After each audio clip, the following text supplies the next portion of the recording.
Hello, family. How's everyone doing today? Tiffany. Tiffany, girl. Tiffany is in more new deep trouble now, and she has new problems for 2026. She is in some serious trouble. She dragged the wrong corporation in her mess with her corrupt behavior. Wow, we are going to talk about it. She is in some deep mess now. She messed with the wrong ones now. And we want to talk about Luke, aka member of the 2 Live crew. He is running for Congress. His speech, though, that's what got me. His speech. He left out the key culture who made his pockets and bank account fat. Yeah, we're going to talk about that too. And then Keith, right here, the AG of Minnesota, he has finally testified before the Senate hearing. And he was acting like one of the members of the Village People, because he was acting straight macho man. Macho man, yes. He was up there acting like macho man. He was in full macho mode. You know we already got to talk about this, family. We got to talk about the tea today, but y'all know what we got to do for the ones in the back. This video is under fair use. Copyright disclaimer under Section 107 of Copyright Acts in 1976. Allowance is made for fair use for purposes such as criticism, comment, news reporting, teaching, scholarship, and research. Fair use is a use permitted by copyright statute that might otherwise be infringing. Non-profit, educational, and personal use tips the balance in favor of fair use. Yes, fair use. All rights and credits go directly to its rightful owner. This video is purely for fair use, opinion, and entertainment. Enjoy. And we also want to add that everything in this video is alleged. Yes. Salute, family. I want to say salute to the chat. Salute to everyone who comment in the comment section. Thank you so much for all of y'all's support. Salute to the replay gang. Thank you so much for just coming back, checking out the replay. It's greatly appreciated. Thank you for all our subscribers, our moderators, and everyone. Just to the whole Knowledge family. And to the visitors who just happened to click on and never saw this channel before. Thank you so much for taking the time to check the channel out. Click like, please. Subscribe if you are not a subscriber already. It is so greatly appreciated. Hit that like button. When you hit the like button, you may see the hype button. If you see the hype button, hit the hype button for your girl. Please. Let me start off with Luke. Okay, because Luke, aka 2 Live crew, he is running for Congress. And that's all well, fine, and good. He's running for Congress in his District 20 in Florida, okay? He says that he wants to do some things for the people in his community and things like that. I will let y'all hear some of what he had to say. But as Luke was doing this here interview, Luke never mentioned a certain culture who made his pockets fat. So when he was doing this interview, guess who he didn't mention in this entire interview? Black Americans. He made the majority of his money off Black Americans. Y'all see how people will do you? They will use you. And when they are dried up and can't use you anymore, they quickly forget about how you gave they ass all that money. See, it happens all the time. People will use you. They'll take what they can get. We give them all our support. And then when they get ready and they done dried up and the money ain't coming in like it used to, now they want to jump into another gig, which is running for Congress. You know, hey, more power to you. You know, I'm just talking about the interview he did. and what I did not hear versus what I heard, I wasn't feeling it too well. So let's listen to his interview. He is running for Congress, and we'll talk about it, break it down, of course. Check it out, family. Something's coming is that you resigned from that beloved coaching position at Edison High a couple of weeks ago. Well, why did you resign, and what's going on? Well, basically, I had to. You can't do two things at one time. I can, maybe you can. Well, I'm a Jamaican, so us Jamaicans, we normally have like 12 different jobs anyway. but. Okay, did y'all hear what he said? Now, a lot of people probably didn't know that Luke was Jamaican. He is. He's not Black American, okay? He's Jamaican. And so you would hear him say, I'm Jamaican, and I can't do two different things at one time, but sometimes Jamaicans do a lot at one time. He's doing this little meet and greet. So check it out, family. You will hear him say, I'm Jamaican. Something's coming is that you resigned from that beloved coaching position at Edison High a couple of weeks ago. Well, why did you resign, and what's going on? Well, basically, I had to. You can't do two things at one time. I can, maybe you can. Well, I'm a Jamaican, so us Jamaicans, we normally have like 12 different jobs anyway. but I looked at it. I looked. So you heard him say he's Jamaican. There's nothing wrong with that. For your run. But I'm finna talk about something. What I heard and what I already knew is it is a very underserved community. District is very underserved. The district, the representation of the district is not there. People want to be able to engage with their congressperson. So are you saying Sheila Sherfilis McCormick as sitting congresswoman is not engaging enough? Well, mainly, one thing about, let me tell you something. One thing about me, I looked at the race and I said, if the congresswoman was doing her job, then I wouldn't get in the race. That's not my thing. Just hopping in a race. So he's running against this woman, this congresswoman. She's a Black woman. When you go to Belgrade in Congress now, so he's running against her. They're talking about the housing issue. They're talking about losing a prison that employed so many people. And you talk about the sugarcane business, how it became automated, and folks losing their jobs, and how they got to get back and forward from West Palm Beach back to Belgrade. And when you sit there and have these conversations with people who run the homeless shelter over there and say, how do these people really get homeless? And you go into these various different areas in the district and you realize there are issues. I mean, in Riviera Beach, they got a water problem. They're low-key boiling their water because they're trying to do the right things and they just need good representation. So, okay. It's attacked all these different things. Okay. So you hear Luke say that, the homeless, the housing, that the people need that and things like that. And y'all would say, oh, well, he's talking about Black Americans. No, because when we looked up his District 20, it is made up of mostly immigrants. So that's the district he lives in. He lives in an area where it is majority immigrants of his roots. Jamaican, Haitian, Latinos, things like that, okay? So he lives in an area where it is the majority of immigrants. It's only a little percentage of Black people. And as we were looking at his district that he's running for, District 20 of Florida, that's in that Palm Beach area and things like that, he was saying some areas the water is not good in another little county in his area.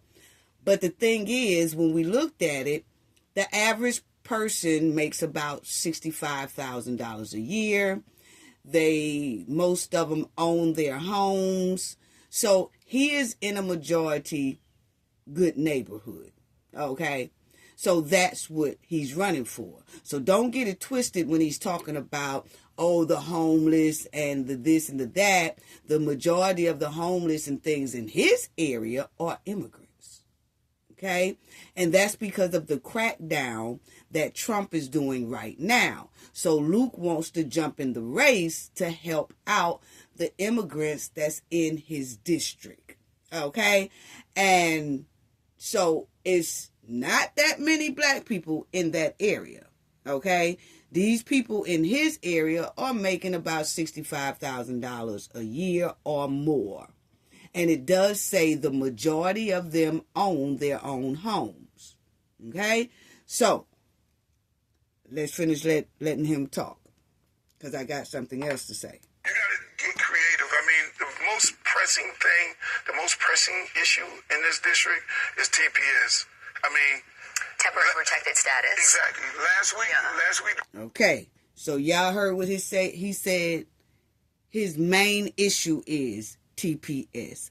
Now, remind you that Luke was talking about the homeless, the housing authority, but he said, this is what I heard.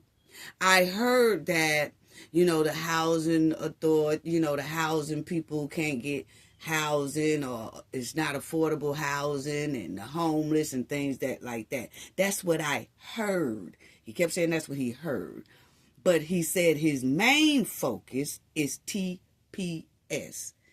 That is the temporary protective service for the immigrants that can come over. They come over here temporarily, and then if things are okay and all their paperwork pans out and they do everything that the United States require them to do to become a permanent citizen, and then they can become a permanent citizen.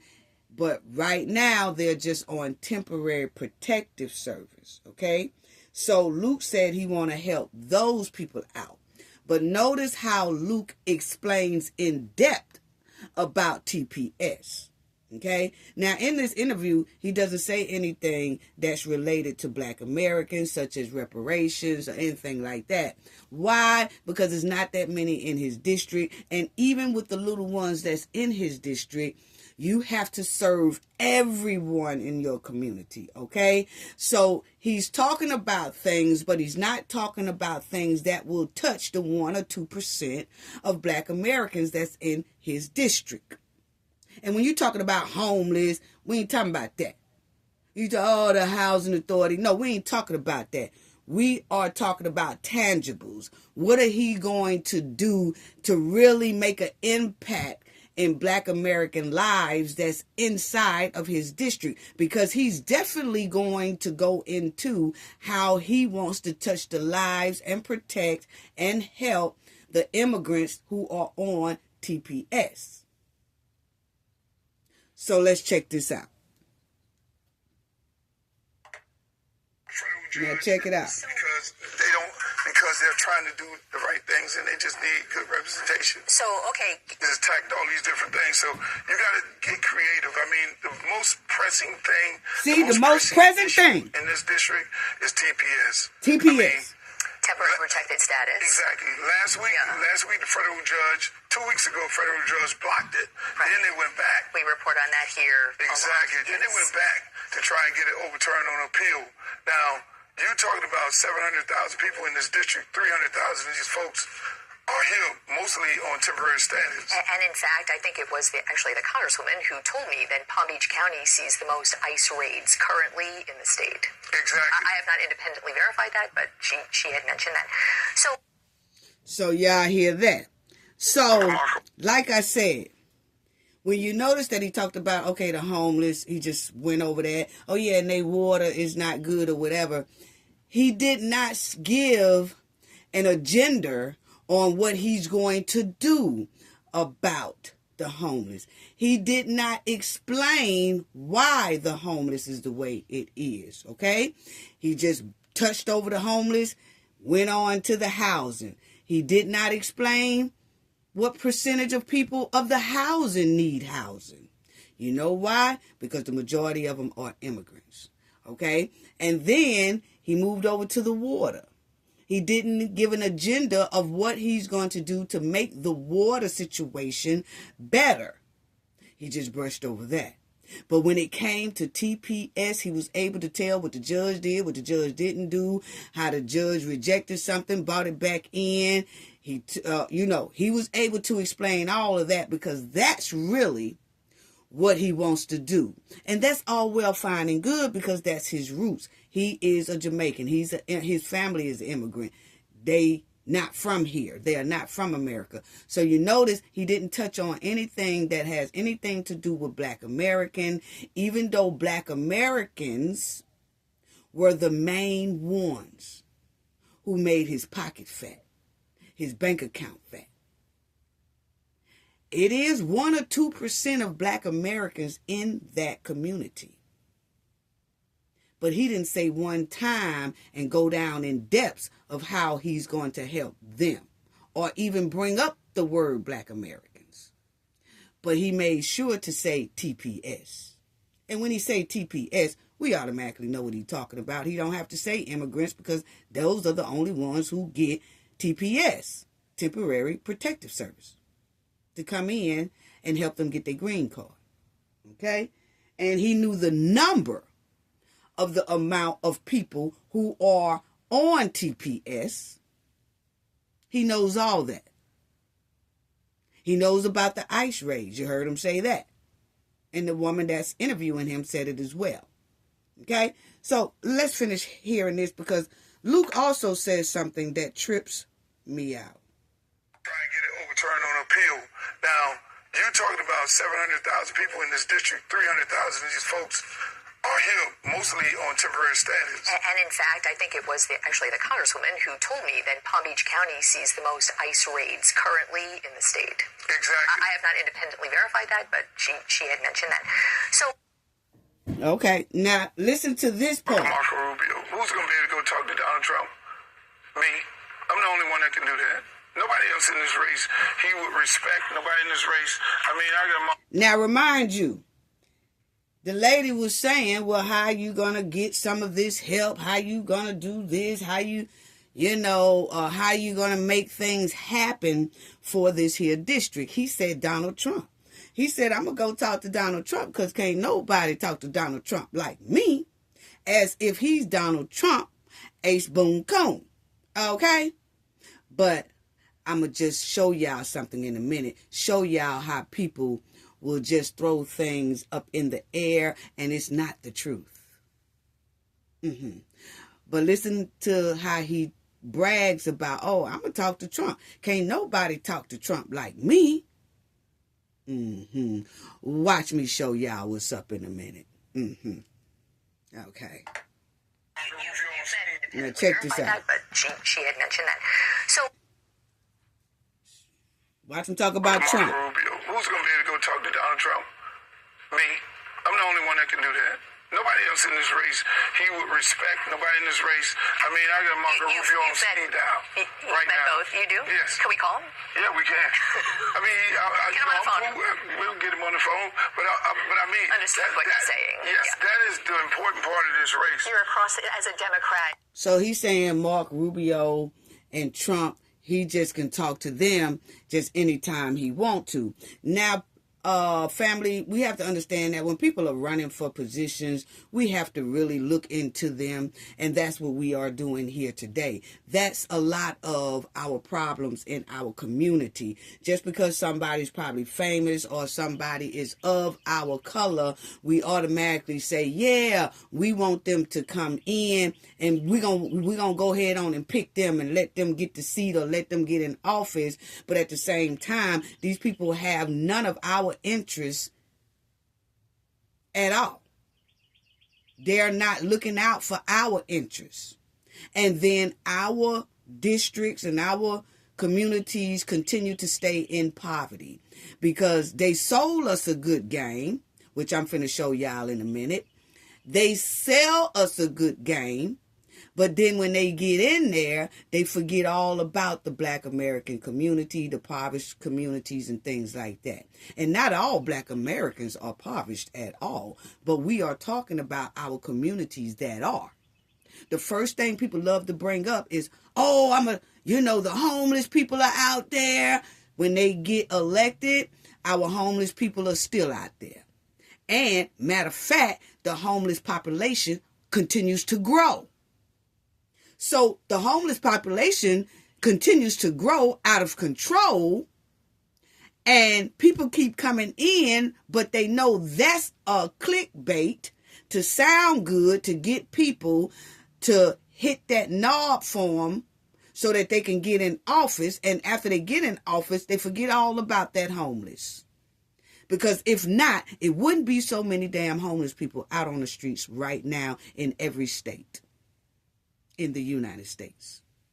Then, when you talk about the housing, the majority of immigrants get housing, food stamps, health care, all that stuff for free, all for our tax dollars. You notice he's talking about that. He's talking about housing for a community that's basically immigrants, where he's running for District 20. Okay?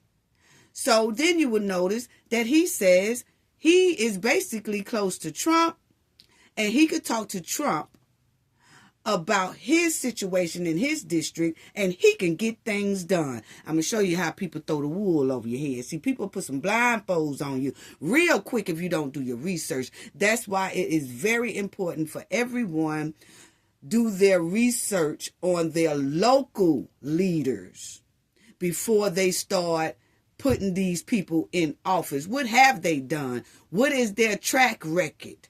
Have they done this before? Have they made any type of improvement in the area they are trying to improve?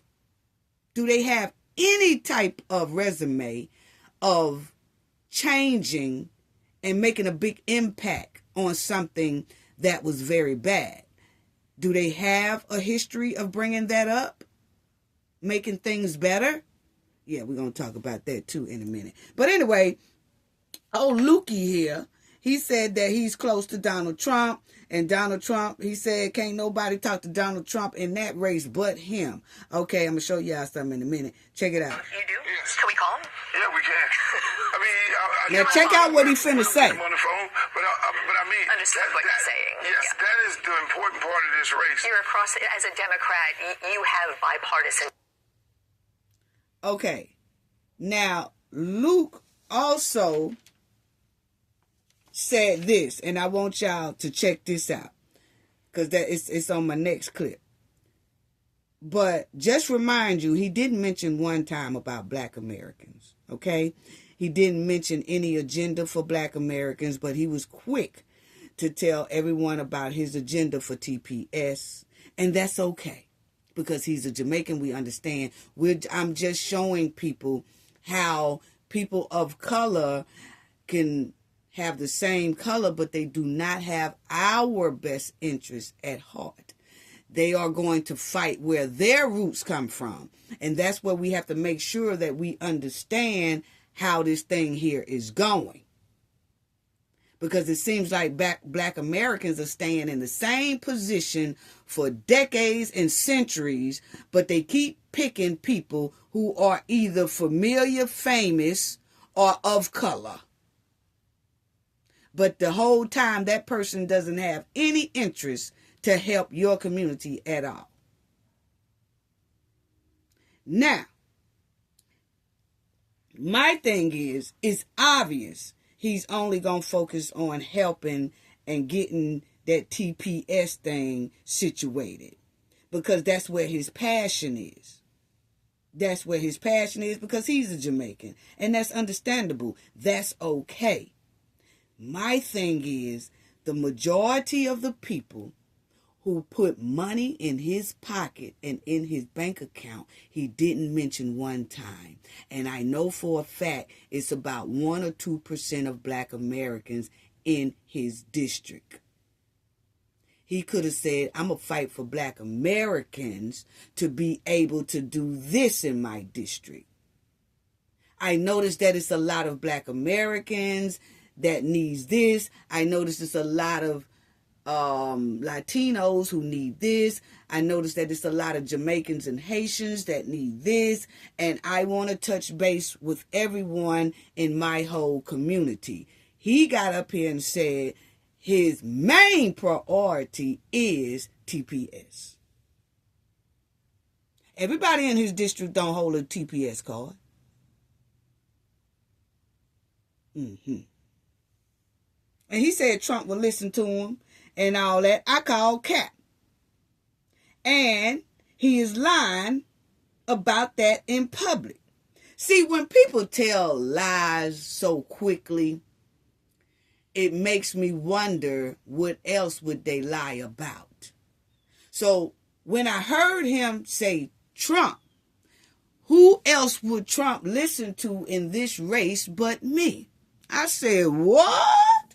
Wait a minute. Because see, I'm from New York City. I know how Trump operates, okay? And that's because we all knew Trump was always on the news. Trump was always in articles, newspapers, all that stuff, okay? We knew about Trump. We know about Trump ways as well. I'm quite sure a lot of the United States know as well. But I'm saying when you grew up in a state with a certain celebrity, at that time Trump is a celebrity, we get to learn how he operate and how he move, how he shake. Okay? But old Lukey here said that he could just call Trump and Trump ain't gonna listen to nobody but him. Okay. Now, let's go to that, what he's saying about Trump. Yeah, let's go to that. And as you see, Luke is running for Congress. That's the lady that he was talking to on the show. Okay? Now, he wants to run for Congress. That's all well, fine and good. But let me show y'all this right here. Okay? It says, I want y'all to see that.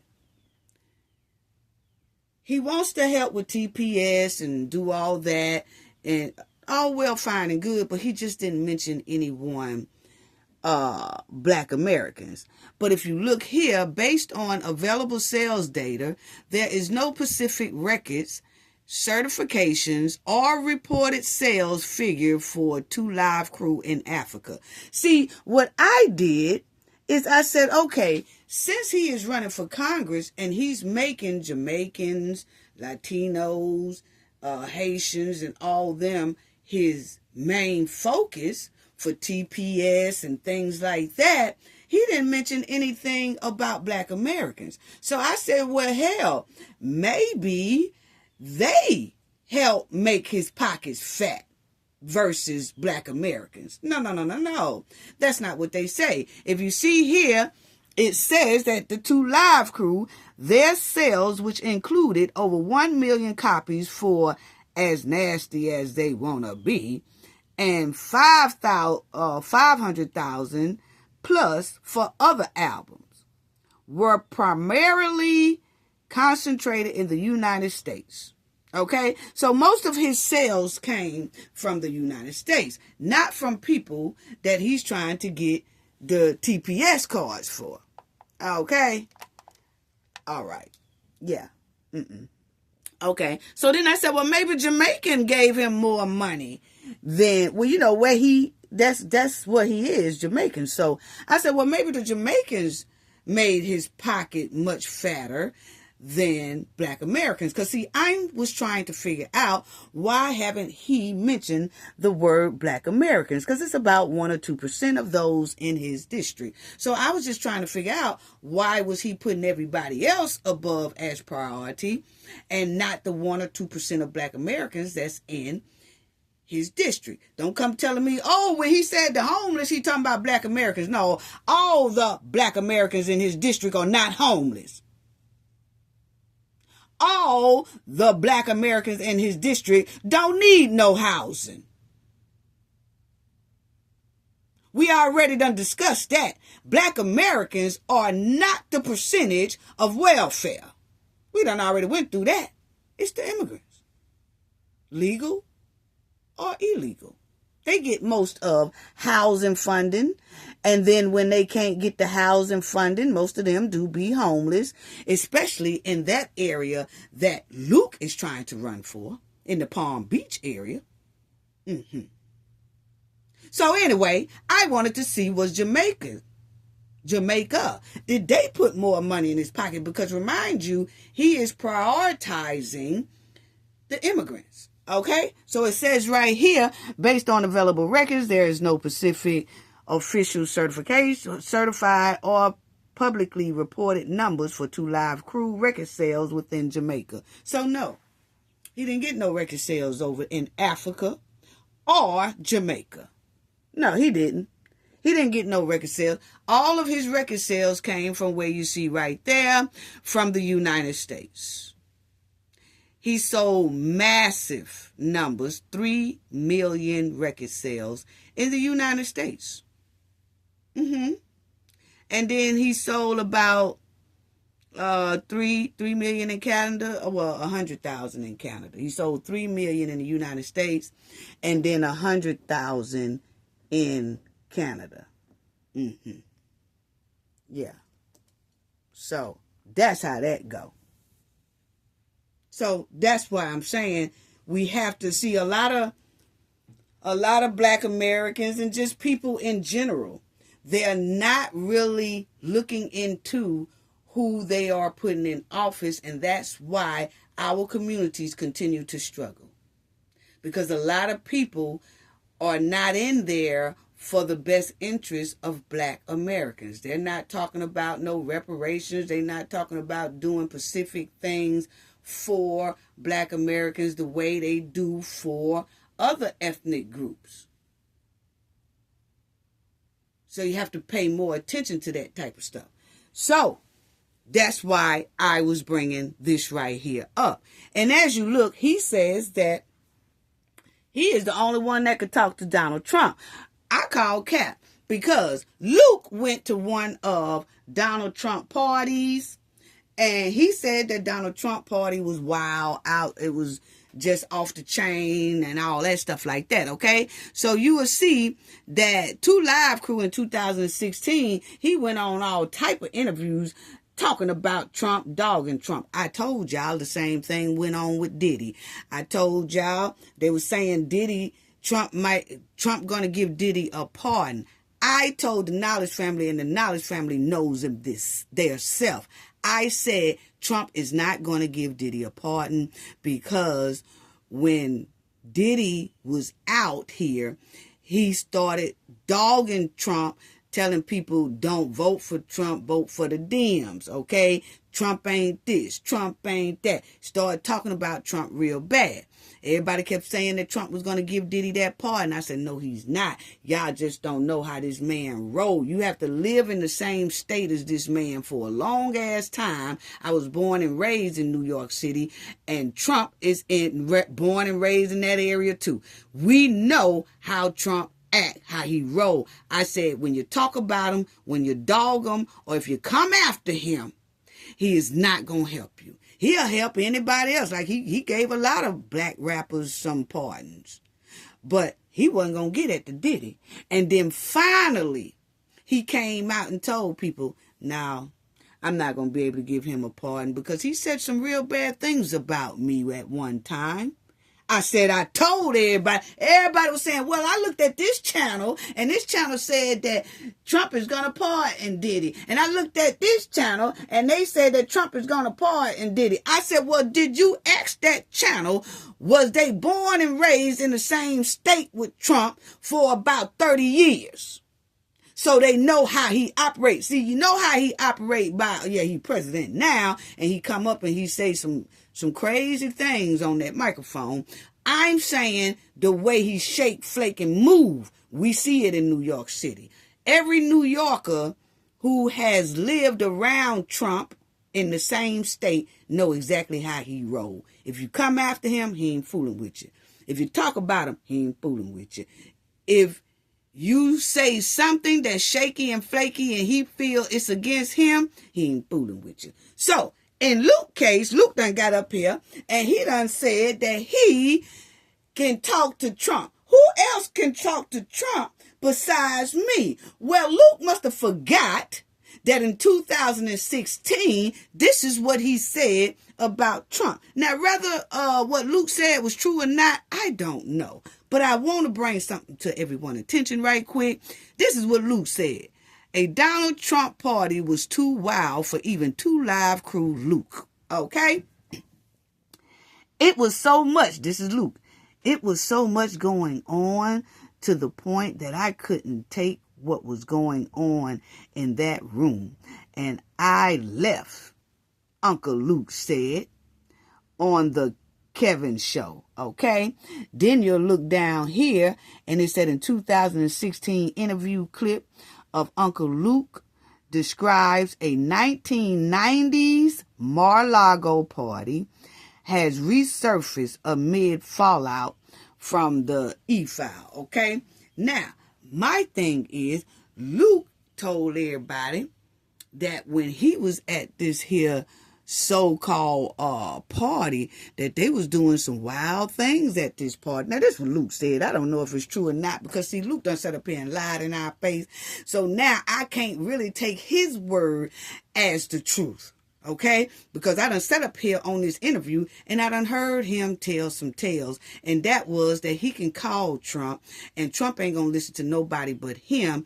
But he must have forgot that we know that in 2016, he started telling this here about Trump, and Trump was not too happy about Luke out here in the public saying that his party was wild and kind of off the chain. And then Luke also added this right here, family.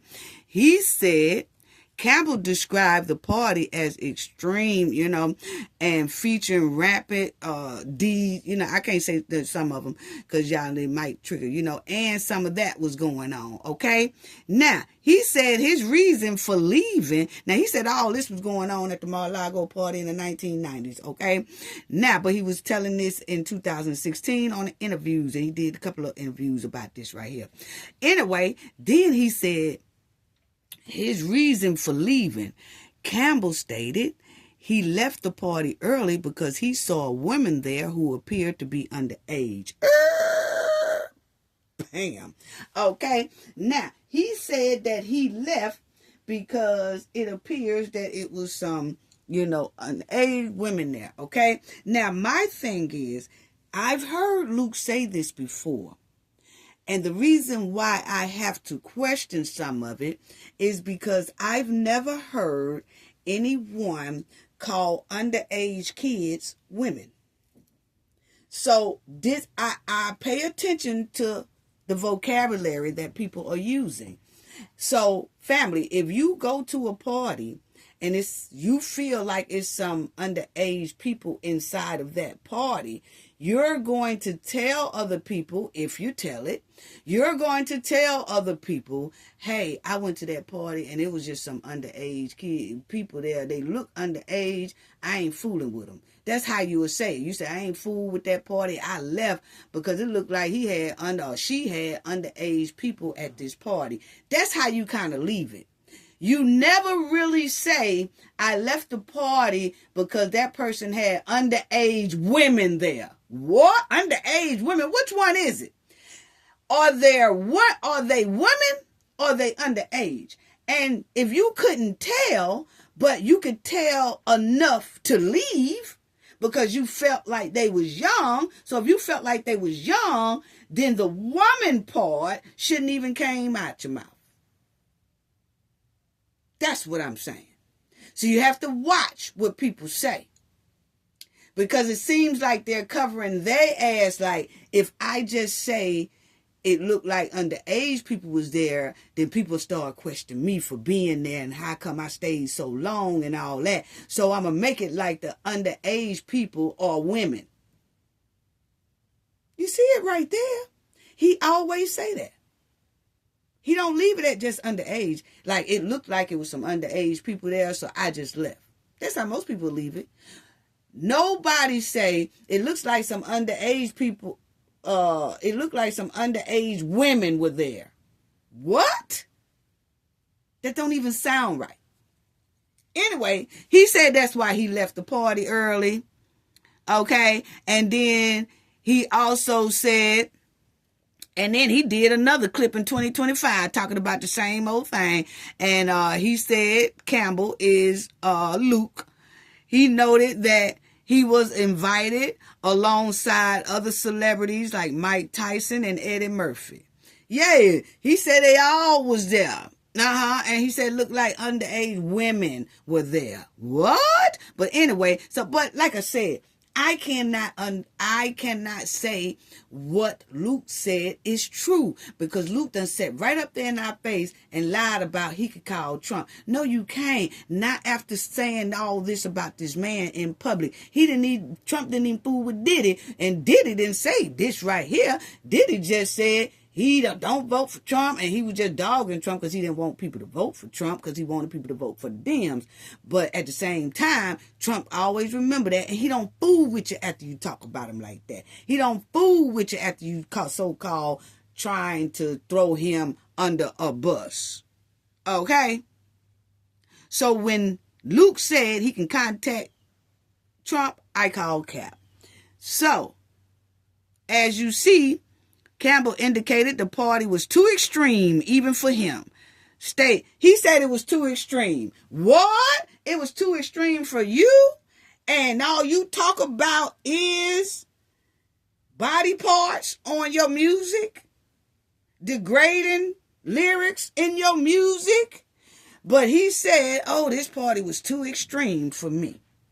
See, that's why I say about people running their doggone mouth in public, because you never know when you want to run for something, and then people will bring up what you did. But, so that's why I said I call cap. Okay, now, I want y'all to listen to this right here, and I'll leave it on this right here for a minute, but that is what he was saying about when he went to the Mar-a-Lago party. Okay. Now, check this out what Luke said. I tripped out. Now, Luke done took credit for hip-hop. He's a Jamaican. He wants to take credit and say he founded certain hip-hop. What? See, that's why I say I cannot believe you, because you're telling so many tales just here in this interview. Check it out, family. I go directly to the I do too. I'm with you. Yeah, you go to the people. I mean, people. You have money? Of course, I have a lot of money. Supporters? You want to reveal some of your support? Every artist that I produce, and every artist by creating Southern hip hop will be donating to this campaign. Okay.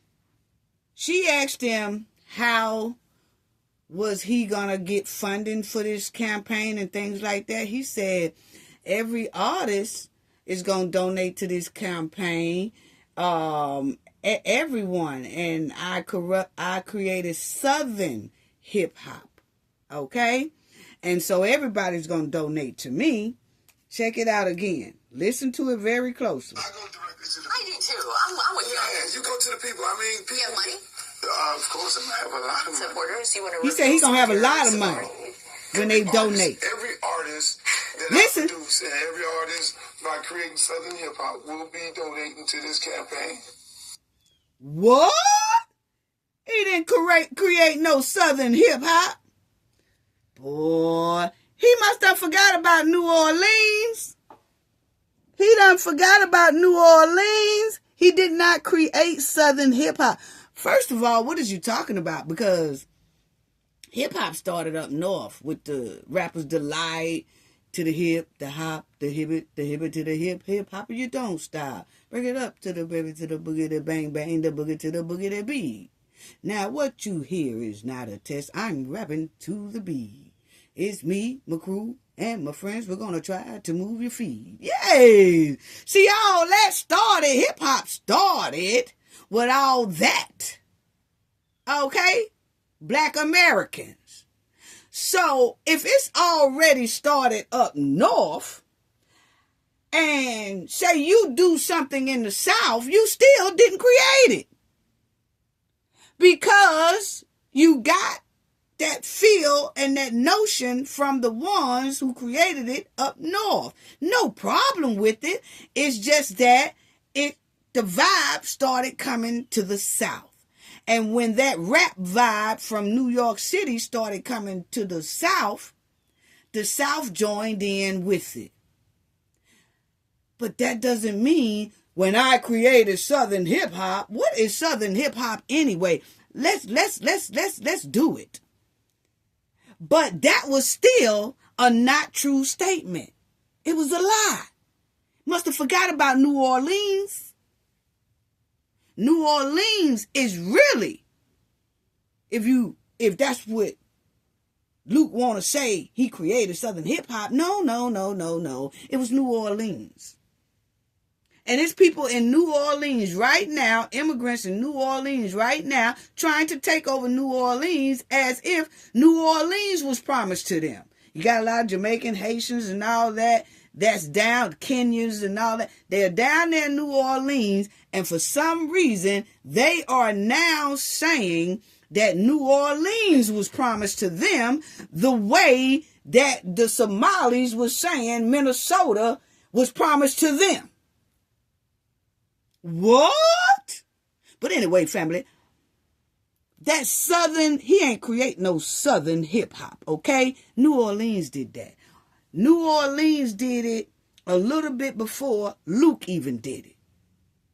As you see, New Orleans bounce was created in the late 1980s and early 1990s, okay, as a high energy dance, and it is focused on hip hop. Okay, bounce with it. Oh, a bounce with it. Oh, a jigga, jigga, jigga, jigga, jigga, jigga, jigga, jigga, moola, moola, moola, moola, jigga, jigga, jigga, jigga, rock with it. Yeah, you rock with it. Yeah, you bounce with it. Yeah, you bounce with it. That's New Orleans. That is not no Luke. Okay, and as you see that the dates are very similar. Because you'll see New Orleans created their bounce, their Southern soul dance to hip hop. But they did make their own sound of hip hop. Up north, it was just mama say knock you out. Mama say knock you out. It was that. But in New Orleans, they made it a little bit quicker. Get it, get it, get it, get it, get it, get it, get it, get it, rock with it. Get your rock with it. Yeah, you bounce with it. Yeah, you bounce with it. They did it quicker. So it'll go with their bounce dance. Okay? Now, Luke, as y'all will see, to Live Crew, you'll see there was there 89, 90, 86. Okay? That was almost about the time of New Orleans, but New Orleans was first. Okay? Not Luke. So that's why I say when you lie like that, when you lie like that, I can't believe nothing that you say. But then he talk about Trump party, but this all he was talking about. This is all he kept talking about. Talked about every body part a man or a woman have. Yeah. Now, I'm going to tell you right now, Luke said that he going to have a whole lot of celebrities and a whole lot of rappers and all that stuff donate to him. He probably will. Because, the immigrants will, but now they got it where they want people to have ID and all that stuff like that before they vote and stuff like that. But it's just given that Luke just sitting up here, he's trying to get in Congress and he used the homeless and everything else. We already know what he said his main priority, the main problem in his area is TPS, and that's what he's going to work on, okay? Yeah, so I just wish people stop using the homeless just to get in a position. Stop using housing and poverty neighborhoods because you want to get in position, and then you leave those people exactly the way they are after you get the position.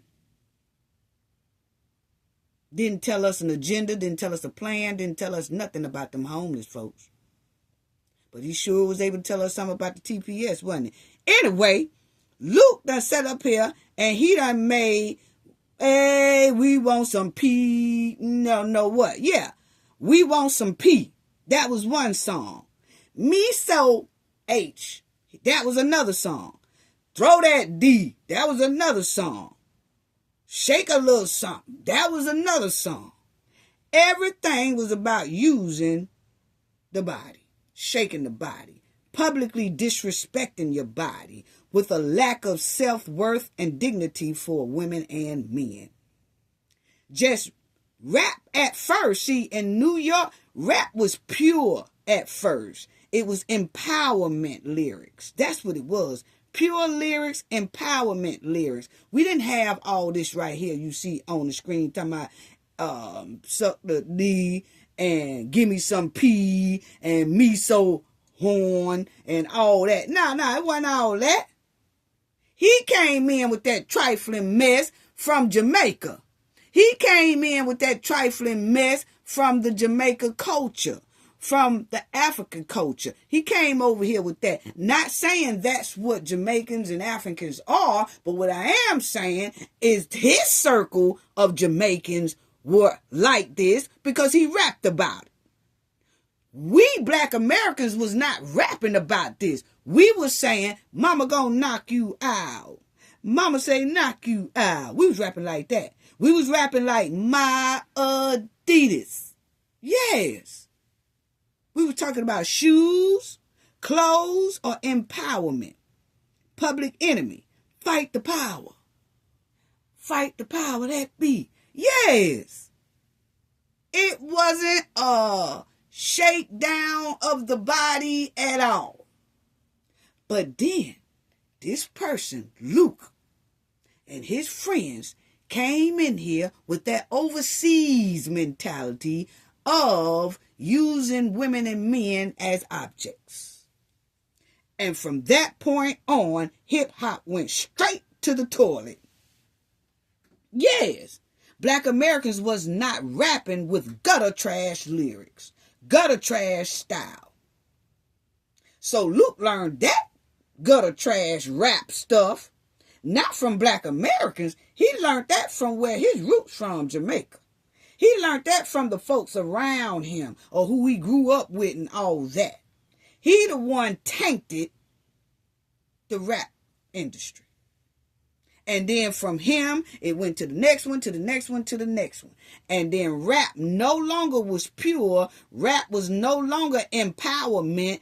It started being about objects and tools of the body, of men and women. So I always felt like Luke was a plant. I'm sorry. I always felt like that from day one because it was so strange, because by me being born and raised in New York, I was just used to hearing to the hip, the hop, the hibbit, to the hip, hip, hop, you don't stop. Pick it up to the boogie, to the body. You know, I was used to that. You know, my Adidas. I was used to those type lyrics. LL Cool J, mama say knock you out, or Public Enemy, fight the power. You know, we was used to that. So when I started traveling and coming to the South and things, and I started hearing, oh, throw that D, throw that D, you know, put your mouth on the D, and this, that. I said, what is this? The further you got to the South, the farther you heard this garbage. Wow. So I always felt like the man was a plant. And then I found out that he was Jamaican. I had been found that out way decades ago. I said, oh, well, that explains it. He came over here to tank the hip-hop industry. Because, see, the black Americans was rapping with knowledge, with respect, with fight the power, trying to fight against police brutality. What better way to get the black Americans' mind off of empowerment, to get the black Americans' mind off of pure, is what? Throw some booties, bodies, and everywhere else over the place and tank the joint. And so that's why I've always felt like the man was a plant, you know, because a lot of people didn't even know that Luke was Jamaican. He didn't go to Jamaica to make that music. He didn't go to Jamaica to make none of that music. He didn't go to Jamaica to promote that music, to produce that music. None of that janky gutter trash music. He didn't take that to Jamaica. No, he did it here in the United States. No, no, no. He didn't want to go tank the minds and the soul of his people in Jamaica. He wanted to tank the minds and the soul of Black American community. And that's exactly what he did. But then he went to federal court and fought real hard in federal court to be able to say all these foul ass languages, all these foul and nasty lyrics. But he didn't take the time to go to federal court to fight against police brutality or for R-word victims. No. And most of the R-word victims was some of the dancers that was dancing in the industry, or some of the women that was in the industry, and men too who was in the industry, because men and women were being R-worded in this here industry. But you didn't see Luke running, busting the federal door down to fight against that. But he bust the door down to fight so that he can continue to tank the minds of Americans with this gutter trash you see on the stream. Yeah. Yeah. Yeah. That's what he fought for. That's what he fought for. That gutter trash music. But then, when he get ready to run, he made all his bank, all his money. You see these little gold plaques? Yes. Who put them on that wall? Black Americans. But when he did this here interview for going for Congress, he didn't say one word about Black Americans. What he'll do to help them, what he'll do for tangibles, what he'll do for none of that. Didn't even bring up Black Americans, Foundation of Black Americans, none of that. None of that. Now he's talking about TPS, the people who didn't put no guap in his pocket. That's his resume. He was a high school coach. He ran for mayor in 2011. That flopped. Then he's a co-founder of the Inner City Youth Sports. So basically, his resume is just dealing with kids. This is what I'm talking about. But you have to look at stuff like this before you go to vote and vote folks in. Yeah. So he want to go to Congress. Whatever. Next, let's get to Tiffany. Tiffany done messed up real bad around this joint. Tiffany done messed around there and messed with the wrong corporation, the bank. Yes, Tiffany done messed around there and messed with the wrong corporation, and that is the bank. And let me just say this right quick, because what happened was Tiffany, when she was mayor, she was supposed to have 2 signatures for every check that she cashes.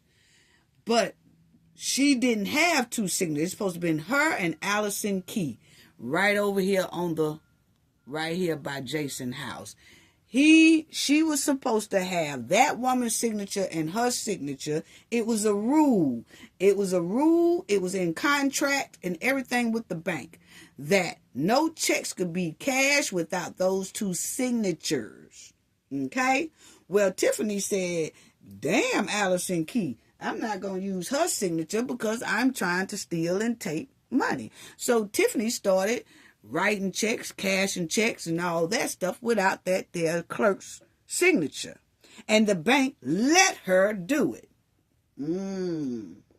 Wow.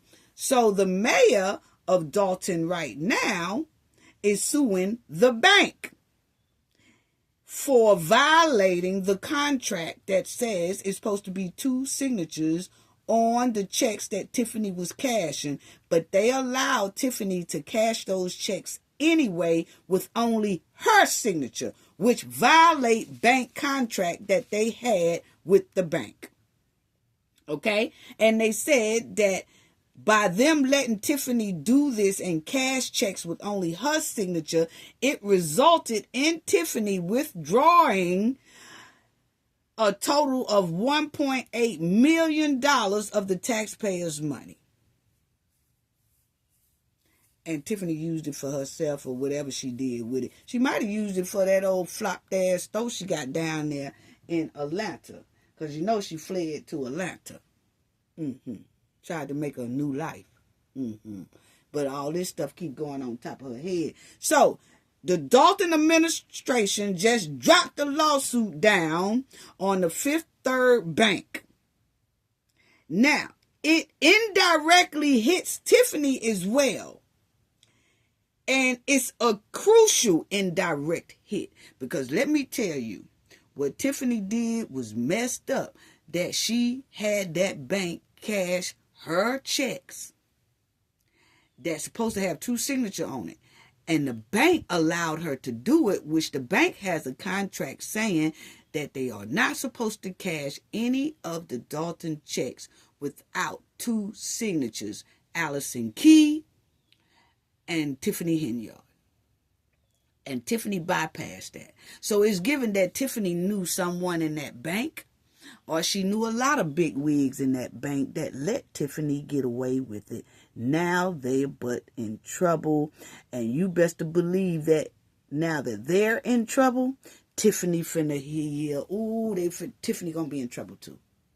As y'all see, Dalton sues bank, claiming it should have stopped Tiffany Henyard's spending spree. Now the team that replaced her is suing the Village Bank, claiming it improperly allowed Tiffany Henyard to spend more than $1.8 million in taxpayers' dollars. Wow. So they just dropped that lawsuit, family, and it's finna get bad. I told y'all 2026 is not looking good for Tiffany Henyard. It is not. Because now that thing came out, Tiffany is still under federal investigation. And we said that in 2026, this thing gonna pick up, pop off on Tiffany. And that's exactly what it's looking like. Because now they got banks involved. Banks involved. This ain't no independent contract person, or this ain't Tiffany took money out of the draw, or this ain't Tiffany been spending Dolphin's money and then Tiffany just took about $4 million and now they in a $3 million, $5 million deficit over there in that city while she done hauled ass to Atlanta. My thing is, now they got banks involved. Yes. Oh, she in some trouble now. Yeah, they suing the bank. But why is they suing the bank? Because of Tiffany. So you better believe that bank, if that bank be found guilty, you better believe they gonna most likely come after Tiffany. Or they gonna come after Tiffany before they even get to court probably. And whoever helped Tiffany. Yes, check it out. Village of Dalton sues bank. Yep. It's all over the place. Chicago suburbs sues Fifth Third Bank for ex-mayor's alleged theft. Wow. Fifth Third Bank acted in violation of reasonable banking standards by allowing Dalton then mayor to cash $1.9 million in vendors' checks without the village clerk's signature, a lawsuit alleged. Boy, Tiffany, you in trouble, girl. Yeah, because now that bank involved, oh, Lord, have mercy. Oh, Lord, I told y'all, 2026 is going to pop off on Tiffany. Yeah. As y'all will see, too, they just said the Chicago suburb is suing the Fifth Third for allegedly enabling Tiffany Henyard and allowing her to spend that much. And they said between April 2022 and May 2023, Tiffany Henyard, while serving her sole term as mayor at Dalton, Illinois' mayor, allegedly misappropriated the village funds by cashing at least 251 checks. What? Tiffany, you a straight thief, ain't you? God, you done took 251 checks from them people. And it was supposed to be checks that supposed to went to vendors and stuff like that. Tiffany took them checks. She cashed them checks and she did whatever she wanted to do with them. And the bank let her cash those checks. Who was inside that bank? I'm just asking a question. Did Tiffany have like a manager, a homie that was inside of that bank, and they just let Tiffany do what she wanted to do, and they went on ahead and ignored their contract that the bank has with the village, saying that it's supposed to be 2 signatures before you even think about cashing that check. It's supposed to be Tiffany's signature and Allison Key, the clerk of that village. 251 checks Tiffany spent. Went to the bank and cashed them jokers too. Girl, you in trouble. Girl, you in some trouble. Anyway, family, so that's what Tiffany did. Yes. Them checks supposed to have them 251 checks was supposed to go to vendors that had been signed by her, but not the village clerk, Allison Key. That's required by Dalton ordinance and by Dalton's contract with the bank. The village of Dalton alleged that the Fifth Third acted in bad faith because it had actual knowledge that Henyard was stealing public funds from the village bank account, but deliberately refrained from investigating or reporting her transactions. So they was letting Tiffany cash all these 251 checks and did not even raise alarm, give the village awareness. But you know why they didn't give them awareness? This is my opinion. It's because they knew that they wasn't supposed to cash them anyway. It was supposed to have been 2 signatures on there, but they was cashing all those checks that Tiffany was giving them with just Tiffany's signature. And who was letting Tiffany do this inside that bank? Boy, that bank branch is going to be like, what? Yes. And they said that bank is based out of somewhere, but it's they corporate office is based somewhere else. So that corporate office probably didn't even know this was going on, probably didn't even know this was happening, and probably didn't know that one of their employees or 2 of their employees or 3 of their employees or the whole damn bank was allowing Tiffany to cash checks that shouldn't have been cashed, knowing they shouldn't have been cashed.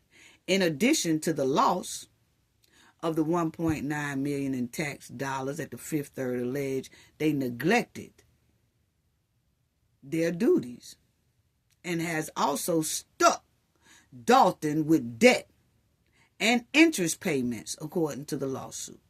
Wow.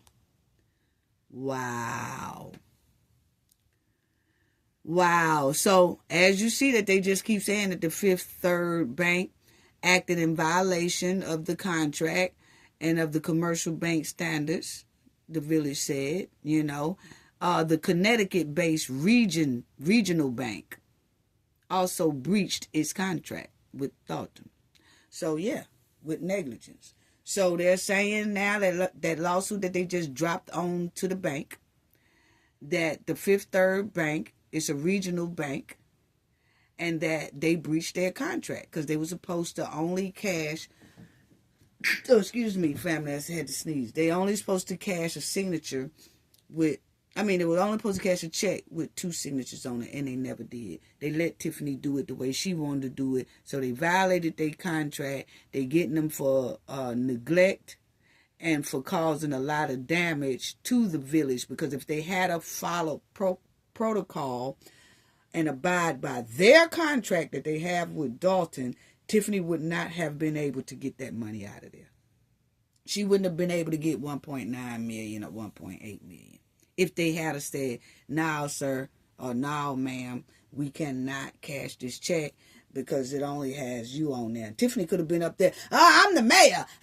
Y'all know I'm the mayor. I can do what I want. I don't need no other check." They should have said, "Ma'am, we understand that you say you the mayor, but we cannot cash this check without the village clerk's signature. And we can't have the stamp kind. It has to be wrote in. We cannot cash it." If they had stuck with their original contract and agreement that they had with Dalton, Tiffany would not have been able to pull any money up out that bank. Not no 1.8 mil. But they didn't. Somebody let her do it. And it's given that Tiffany, just my opinion, that Tiffany had a home girl, home boy, one or two or three or four of them in there. You know? So it just show you how people was bypassing laws for Tiffany. And as y'all see that it says Henyard was not named in the lawsuit. And that's what I'm saying about indirectly. Tiffany is not named in the lawsuit. The lawsuit is against the bank. Okay? But you best to believe that bank ain't finna fork out no $1.9 million to Dalton Village if they're found guilty. They gonna have to fork it out, but you best to believe they not just gonna say, oh, that's okay, Tiffany can go off the hook, it was our bad, so they gonna go after Tiffany.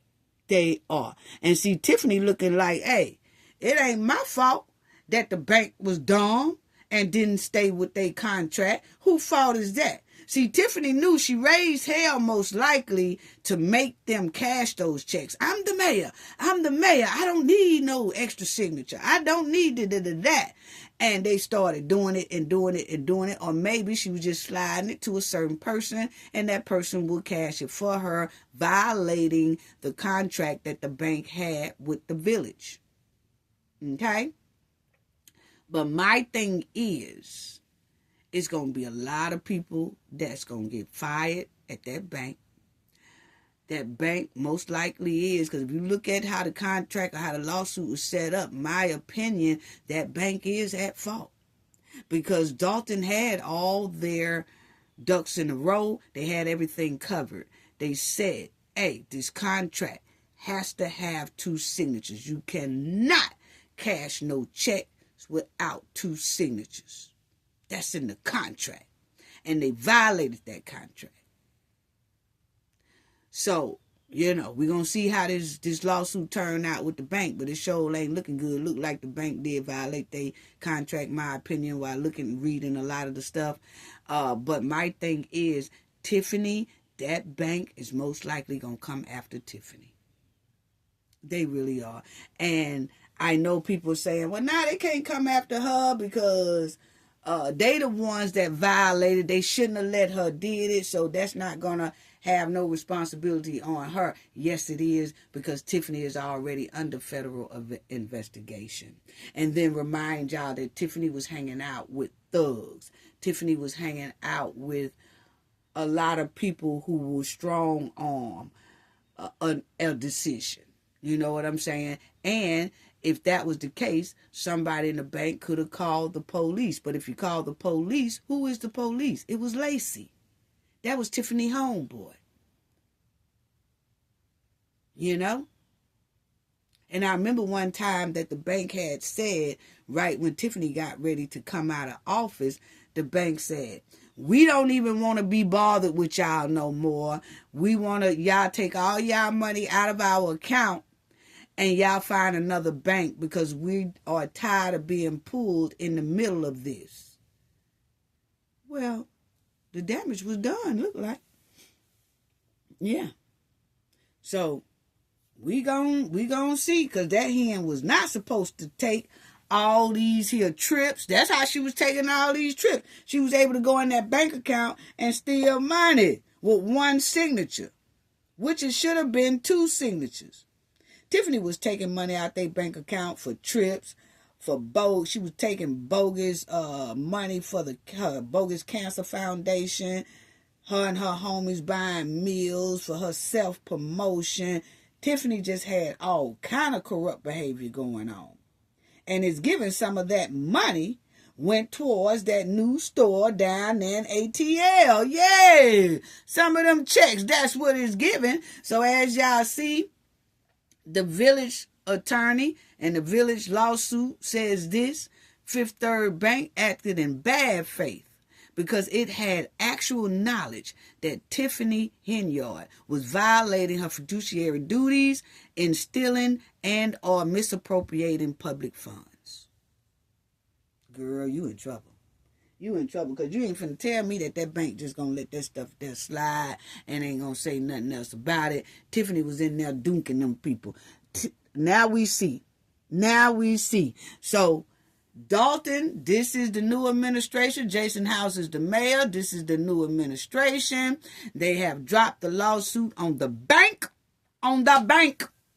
And you better believe that bank is not going to take a lot of this doggone heat by theyself. No, no, no. Especially with Tiffany so-called done ran her ass down there in Atlanta trying to do this bootleg clothing store that's steady flopping. Yes. She had no regards of who was going to lose their job, how deep in debt the village was getting. I kept saying it. We kept saying it, family. We said Tiffany is trying to bankrupt that village. And that's exactly what she have damn near did. Because they already like $5 million in the hole. And that's a small village. It might not sound like a lot of money to some people, but that's a small village that depends on that type of money. Well, Tiffany swiped it all. Tiffany was rolling in the dough. Rolling in the dough. And she was making a bank cash checks that shouldn't have been authorized to cash. Tiffany have some nerves. Wow. Now, check out what her lawyer said when her lawyer heard that Tiffany is being sued. Yeah, see, Tiffany down there in Georgia shaking in her boots, and she should be, because this right here is a slap quicksand mode right here. Tiffany has definitely fell off in that quicksand, because I'm gonna tell you right now, I don't care how much she feel, oh, that ain't my problem, that's the bank problem. They should have never let me cash those checks. It don't work like that. It don't work like that. I'm telling you, that bank's gonna find a way. That bank got some good lawyers too. That bank gonna find a way to come after Tiffany.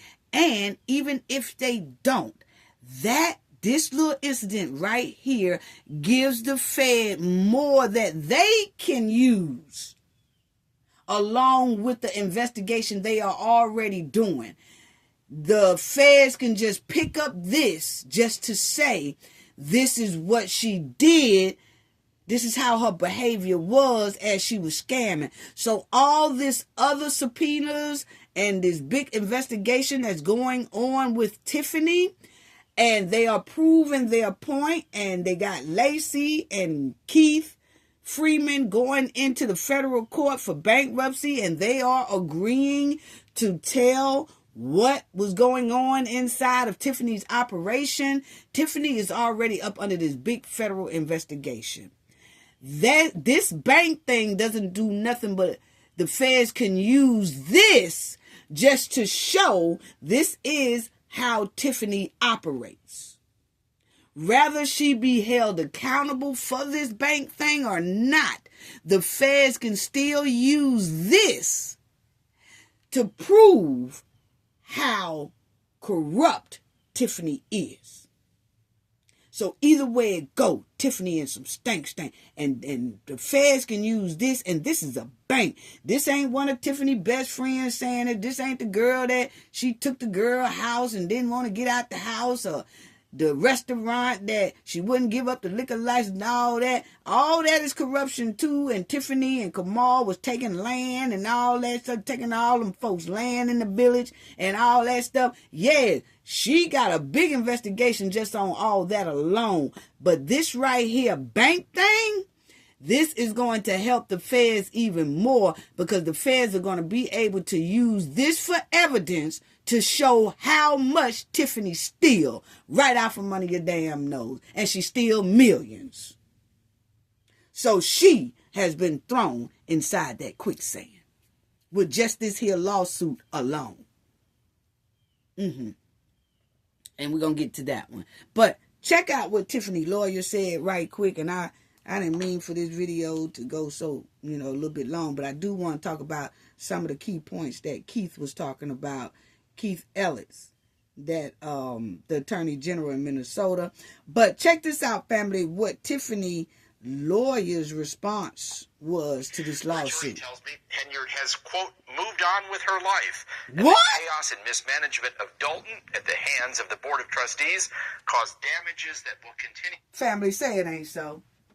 Did he say that the lawyer said, hey, look here, Tiffany done moved on with her life. Didn't I tell y'all, family? See, family, y'all know I be telling y'all the scoop, and I tell y'all the scoop early before y'all even sometimes hear it. I told y'all, I said Tiffany done ran our ass to ATL to start a new life as if she hasn't stole and took $5 million out the gate from these people. She left Dalton Village and the township struggling. And the township don't even want to do audits on they stuff. And I can understand why, because they already know they finna see red. Negative red. Yes, they struggling over there. No matter how much they don't want to do a complete audit and all that, we automatically know by how Tiffany was moving. If one is in debt, her mayor office was in debt, her supervisor office was damn near in debt too. A person can't run one thing perfectly and the other one like shit.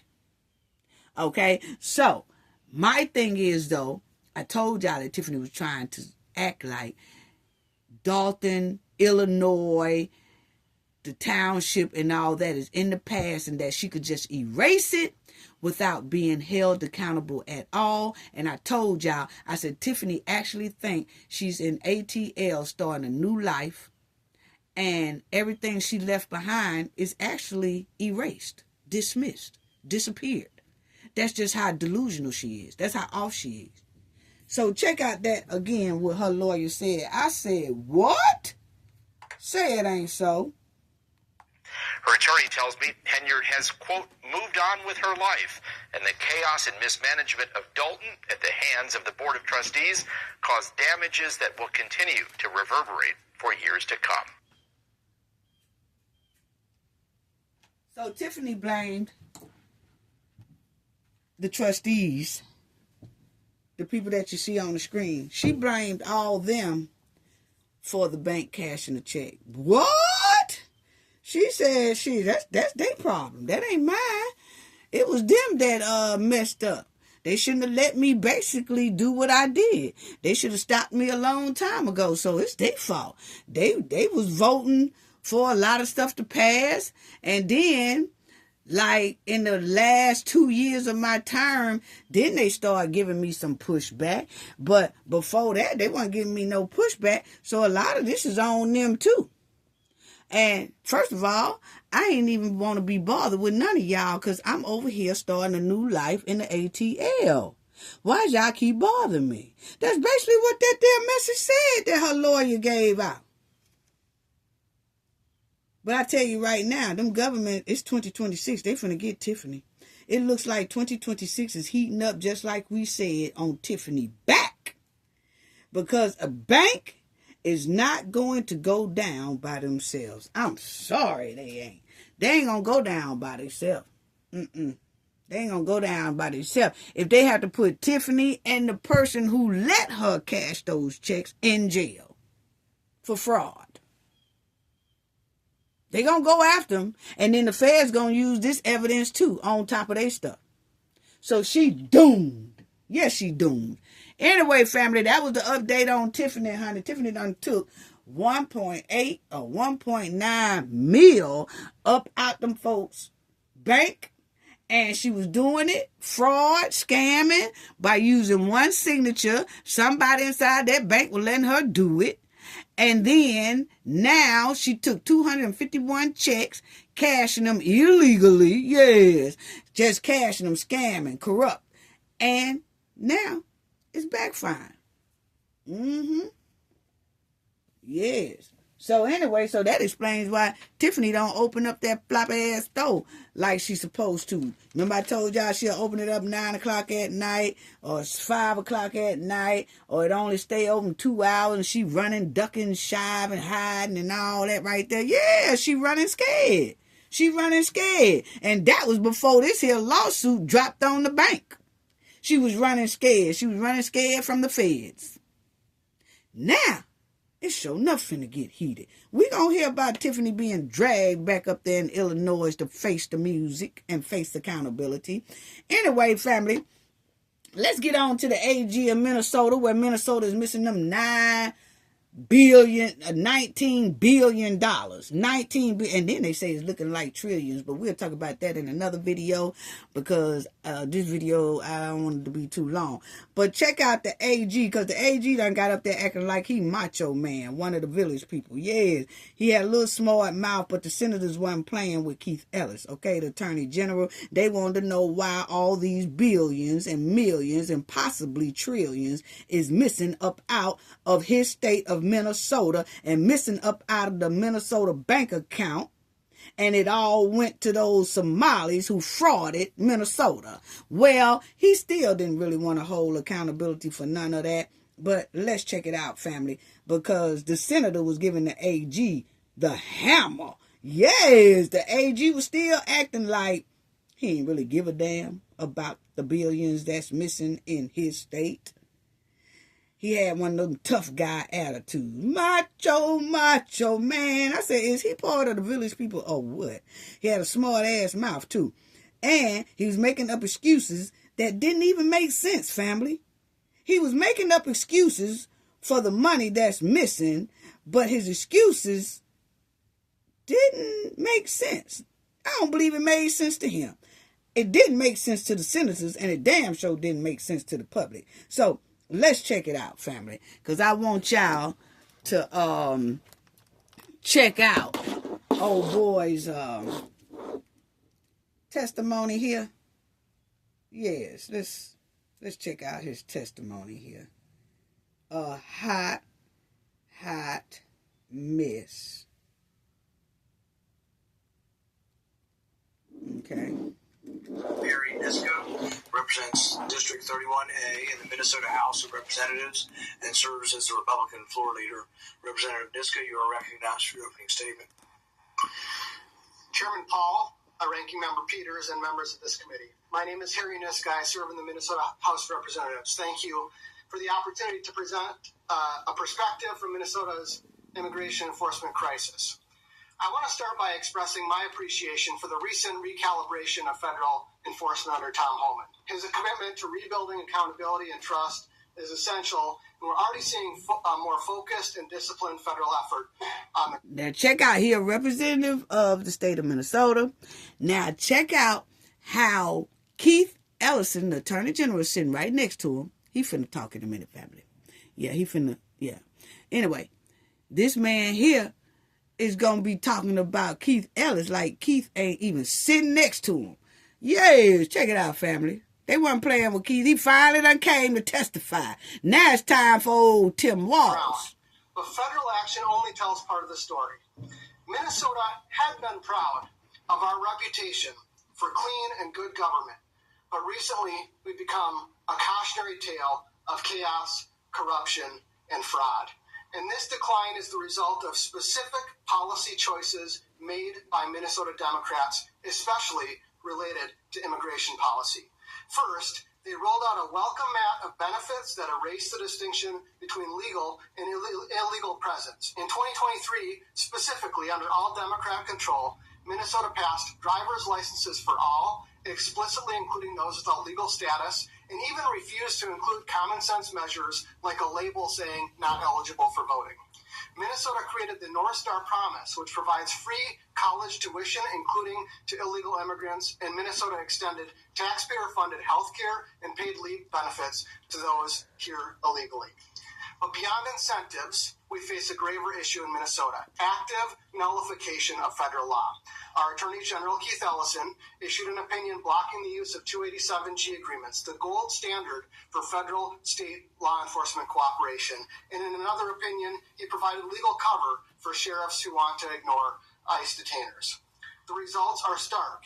In some counties, ICE detainers are complied with, but in Hennepin County, our largest jurisdiction featuring Minneapolis, the sheriff's office complied with only 8% of ICE detainer requests over a 2-year period. This obstruction has a cost. When jails refuse to honor detainers, they don't stop enforcement. They displace it. Arresting a suspect in the secure environment of a jail is safe and efficient. Forcing that arrest happen in a home or a workplace, or what we saw just this week in the lobby of the Hennepin County Courthouse drastically increases the risk to officers and the public. When Minnesota local law enforcement officials, the Hennepin County attorney, thinks it's better to release someone caught with 50 pounds of meth in January and release them out into the community, and ICE has to arrest them in the lobby of the Hennepin County Courthouse, which is what happened yesterday. That is what causes the chaos that we've seen in Minneapolis. And that's true. This is what he's saying, is that Minnesota will arrest illegal immigrants, put them in jail for selling that street candy, all that stuff, or doing a violent all-word crime on somebody or something like that.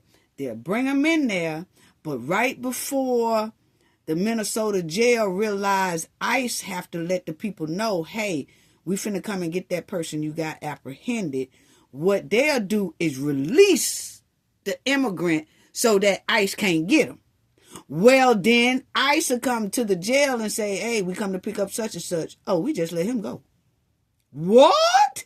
Why did y'all let him go and y'all know we were coming? Hey, they gone. So ICE have to go to those people's house, which then draws ICE on the street, because ICE have to go looking for that certain immigrant that was locked up, but they let him go. So now they got to go out in the neighborhood and get that person to get them off the street and then send them back to their country, because they done violated our country rules and laws. So that's how ICE wind up on the street. But y'all also going to hear what I've been telling y'all for a long time. ICE just didn't come out on the street. ICE was coming in to investigate fraud. What I mean by investigate fraud, DHS investigates that. The Homeland Security and all them was out there investigating that. When the Somalis was just duking the taxpayers out of billions of dollars, they came in to investigate. And then most of the ones who was frauding the Minnesota taxpayers was immigrants. So ICE came in to apprehend the fraudsters. And that's when the police department and everybody was letting the fraudsters even go out, letting them go before ICE get to them in the jail. So then ICE would have to go out in the neighborhood and get the fraudsters. That's what started all this. When all the police department had to do was hold these people who was taking these billions and billions and billions of dollars out of the taxpayers' dollars. But instead, they would release them right quick, thinking that ICE was going to say, oh, well, you know, since y'all released them, we just got to wait till y'all arrest them again. Well, even if they arrest them again, before ICE get there, the police department going to release them before ICE get them. So that's what had ICE out on the streets. Now listen to how he's going to explain. The Minneapolis Police Department has refused to assist even in crowd control during these types of chaotic situations. That's what resulted in the two tragic deaths that we heard about earlier today. And we will never know, sadly, how those two situations had turned out if Minneapolis police had been permitted by their political leaders, like Governor Walz, Attorney General Ellison, and Mayor Fry, to simply keep the peace, rather than forcing federal law enforcement officials into a chaotic situation. The rule of law. Now, what he's saying is another point. When ICE go to arrest a citizen, the police department is not supposed to assist in the arrest. They're supposed to come and assist to make sure that the community stay back and don't interfere in this arrest. Well, the AG, who is there now, Keith, and Tim Walz, told the police department not to go and have crowd control. Let the crowd be out of control and let the crowd jump on ICE, throw rocks at ICE. Let the crowd do all that and let ICE handle that crowd. Well, ICE is not supposed to handle that crowd. ICE use more harder tactics than the regular police department. They are trained different from the regular police department. So what the regular police department was supposed to come out and make sure that the crowd stay back, don't interfere, let ICE get these people, put them in a truck, and ICE haul ass and go on and send them back, that person back to their country. Well, with the Attorney General who is there today, we're going to hear from him, and the governor who has not came before the Senate to testify yet. He's supposed to very soon, but we'll see. But those two and Mayor Fry, the mayor, they made the police stay back and told the police not to go and stop the crowd from acting up.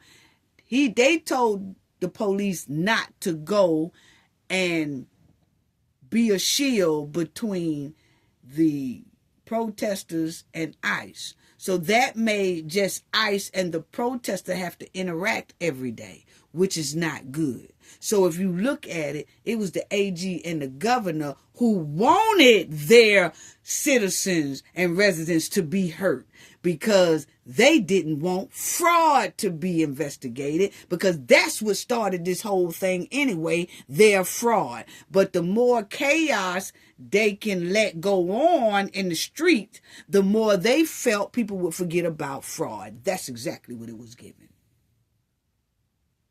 Must include enforcing federal immigration law and must be done within the bounds of the law. But simply withdrawing federal enforcement at a heckler's veto because of those who are opposed to enforcing the law would only validate nullification and encourage further lawlessness. Thank you for the opportunity to testify. Here comes Keith Ellison is the Attorney General of the state of Minnesota. Attorney General Ellison, you are recognized for your opening statement. Thank you, Chairman Paul, and thank you, Ranking Member. Thank you, Chairman Paul, and thank you, Ranking Member Peters, and thank you to all members of the committee. I'm Keith Ellison, and I'm the Minnesota Attorney General. Since early December, Minnesota has been the site of Operation Metro Surge, the largest single deployment of ICE agents in the history of the United States, the largest single immigration enforcement surge our country has ever seen. The surge has caused real harm to our state. Members of the committee, I respectfully ask you to exercise your oversight powers to do the following things. 1, require ICE to provide a full, transparent counting of everyone stopped, detained, arrested, and deported from Minnesota during Operation Metro Surge. 2. Okay, I have to just stop him right here, and then I'm going to let it play out what he have to say, family. But he started off saying Minnesota had the largest ICE surge in the United States. Minnesota has the largest presence of ICE out of the United States. But what he did not tell everybody is he has the largest fraud in the United States right now. They probably going to get to California, but right now they're investigating Minnesota. Minnesota has 19 billion. Now they're moving it to 30 billion gone. So that's a lot of money. They didn't have that money missing when ICE went to New Orleans. They didn't have these tragedies then. When ICE went to other states in the United States, ICE did not have this type of problem. It was only in Minnesota, but that's because the Attorney General and the governor and the mayor would not cooperate. So he left that out. Yeah, y'all got the biggest ICE surge in the United States because y'all got the highest surge in tax dollars missing and frauded out of y'all state. Require ICE to document the conditions of its detention facilities and to allow attorneys, healthcare professionals, clergy, and elected officials full access. 3, require the FBI to conduct investigations in partnership with Minnesota into the deaths of Renee Good and Alex Preddy and into every other use of excessive force. 4, require ICE to stop masking stop the racial profiling, stop conducting warrantless searches, and finally, pass comprehensive immigration reform. I was so encouraged years ago when Senator Langford was leading that effort. It needs to be renewed. One question any rational person might ask is why? Why is this happening? Because it simply doesn't. Because you're missing money. Every rationale the administration has offered for this surge is really a pretext. The government has said the purpose of the surge is to fight unauthorized immigration. Yet Minnesota ranks 28th among all states in the percentage of undocumented immigrants. Florida and Texas alone have nearly as many undocumented people as the entire population of the state of Minnesota. The government has said the purpose of the surge is to fight fraud in government programs. Well, of course, I hate fraud, and my office and I are already fighting it. We've convicted 300 people of Medicaid fraudsters in the last 7 years. We can't tell you hate fraud, sir. The government did not surge, however, forensic accountants to Minnesota. They didn't surge computer experts. Instead, they sent 3,000 masked, armed men who are now kicking in doors, demanding papers, killing Minnesotans, not fighting fraud. The surge has hurt the fight against fraud. Because of it, a wave of experienced prosecutors have left the U.S. Attorney's Office in Minnesota, and the remaining staff are now drowning in a flood of habeas corpus petitions. The government has also said that the purpose of the surge was to fight violent crime and rid our streets of the worst of the worst. And yet violent crime rates in Minneapolis were falling before the surge. Furthermore, ICE's own data shows that 77% of those it has detained in Minnesota have no criminal record at all. Notoriously, some of those detained have been children. Is it 5-year-old Liam Canejo Ramos, the worst of the worst, or 10-year-old Elizabeth Sonia Casaguano? The surge is contributing to violent crime, members.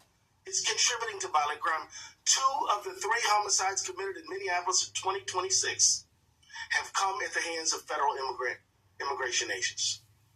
Recently, the government... Now, I'm going to tell you, they have had crime that immigrants has done against their United States citizens in Minnesota, Minneapolis, period. He has not brought up the victims who fell at the hands of an immigrant. He's only bringing up what somebody is doing to the immigrants, but he has not once called out the names of the victims who lost their life at the hands of illegal immigrants that's in his state. That's alarming within itself. Has said the purpose of the surge is to gain cooperation from state and local officials and immigration enforcement. But the Minnesota Department of Corrections already follows state law that requires Minnesota to notify federal authorities when a non-citizen incarcerated for a felony. Second, under Minnesota law, no jail can keep someone incarcerated on an ICE detainer longer than they're otherwise legally allowed to incarcerate them. This is not unique to Minnesota. Several of our federal and state courts have reached a broad consensus that aligns with our law. So after dismissing all of the pretexts, what's clear, this surge is all about what Donald Trump said it was all about. In a true social post on January 13th, he wrote, "Retribution and reckoning was coming to Minnesota." This war on Minnesota is retribution, to be sure. Our policies, our values, and how we vote, and it comes at a great cost. Senators, it comes at a cost of the lives of 2 U.S. citizens, Renee Good and Alex Preddy. It comes at the cost of shuttered businesses, Mr. Chairman, disruptions in education for tens of thousands of children, lasting harm to Minnesota's economic prosperity and social cohesion. And it comes at a cost, Mr. Chairman, to our Constitution. Under the 10th Amendment is with our law. So after dismissing all of the pretexts, what's clear, this surge is all about what Donald Trump said it was all about. In a true social post on January 13th, he wrote, "Retribution and reckoning was coming to Minnesota." This war on Minnesota is retribution, to be sure. Our policies, our values, and how we vote, and it comes at a great cost. Senators, it comes at a cost of the lives of 2 U.S. citizens, Renee Good and Alex Preddy. It comes at the cost of shuttered businesses, Mr. Chairman, disruptions in education for tens of thousands of children, lasting harm to Minnesota's economic prosperity and social cohesion. And it comes at a cost, Mr. Chairman, to our Constitution. Why you ain't talking about fraud? Amendment, the federal government may not compel or coerce states to enforce immigration laws or any other federal government priorities. And under the First Amendment, the government may not stifle speech or restrict the right of peaceful assembly. Operation Metro Surge routinely violates both these constitutional principles. So, Mr. Chairman, you'll never know how grateful I am that you called this hearing to discuss this matter. We can't Mr. tell. Ranking Member, I do appreciate it very much. Well, we appreciate it if you talk about fraud. About the health, safety, and constitutional right of their neighbors. And I have one final request of all senators. I hope it's that 19 bill that's missing. Directed to the administration. End the search. End it now. It's already gone too far, and it must go no further. Well, he disappointed us. Okay, we're going to go to the next one. But, as you see, AG attorney did not even mention about the $19 billion that's missing out of his state. He only focused on how ICE is in there taking illegal immigrants who has done terrible crimes on his American citizens inside of Minnesota. He doesn't mention at all about them 19 bills. But they finna mention it to him, family. Check it out. Let's go to the next one. Here on the panel, you probably have not seen yet that Tom Homan has announced that they are standing down Operation Metro Surge in a press conference during this time period. He also announced that they have had 4,000 total arrests of folks that are undocumented in Operation Metro Surge, and I've identified over 3,300 children that were unaccompanied minors that we didn't know their whereabouts. They were lost during the last administration, that those kids were also identified as far as where they are. We have some kids that have been lost into labor trafficking and all kinds of things on it. They've done that. So there is some news that's happening. Okay, check this out, family. When they flooded the border, it was some kids that came through that border with people that they shouldn't have been with. Didn't even know those people. Some of the people who had those kids was bringing those kids in here for traffic reasons. Yeah, I know what I'm talking about, okay? And so when they started looking at cameras and things in the border showing how many people was flooding our border coming through, they going to say the number of people who was coming through our border a day. Most of them had children. So as they are counting, the United States are counting the children that was coming in with some of these criminals and gang members and things like that. As they was counting some of these children, the children's got into the United States, but don't nobody know where the children are. Okay? They're not accounted for. Where are they? This is what we're talking about having an open border and don't know what's going on because they didn't come through the proper channels to get in. And you don't have a specific head count or a name for everybody who came in. Everybody just come in. Nobody knows the name of these people, nothing. You have to wait till they do a crime and then get a description, apprehend them, and then you find out that they wanted in their own country for a brutal crime. So that's what he's talking about the kids who are missing. I also want to be able to correct the record on a couple things I've heard just even in conversation today. This number of 14% of the folks have a criminal record that ICE has detained is actually not an accurate number. That number is 14% of violent criminals. That's murders and rapes. 70% of the folks that are arrested nationwide have a criminal record. Check out them numbers, so family. It's interesting that I guess there's some folks that don't see as important to arresting folks with 5 DUIs or that are drug dealers or robbery.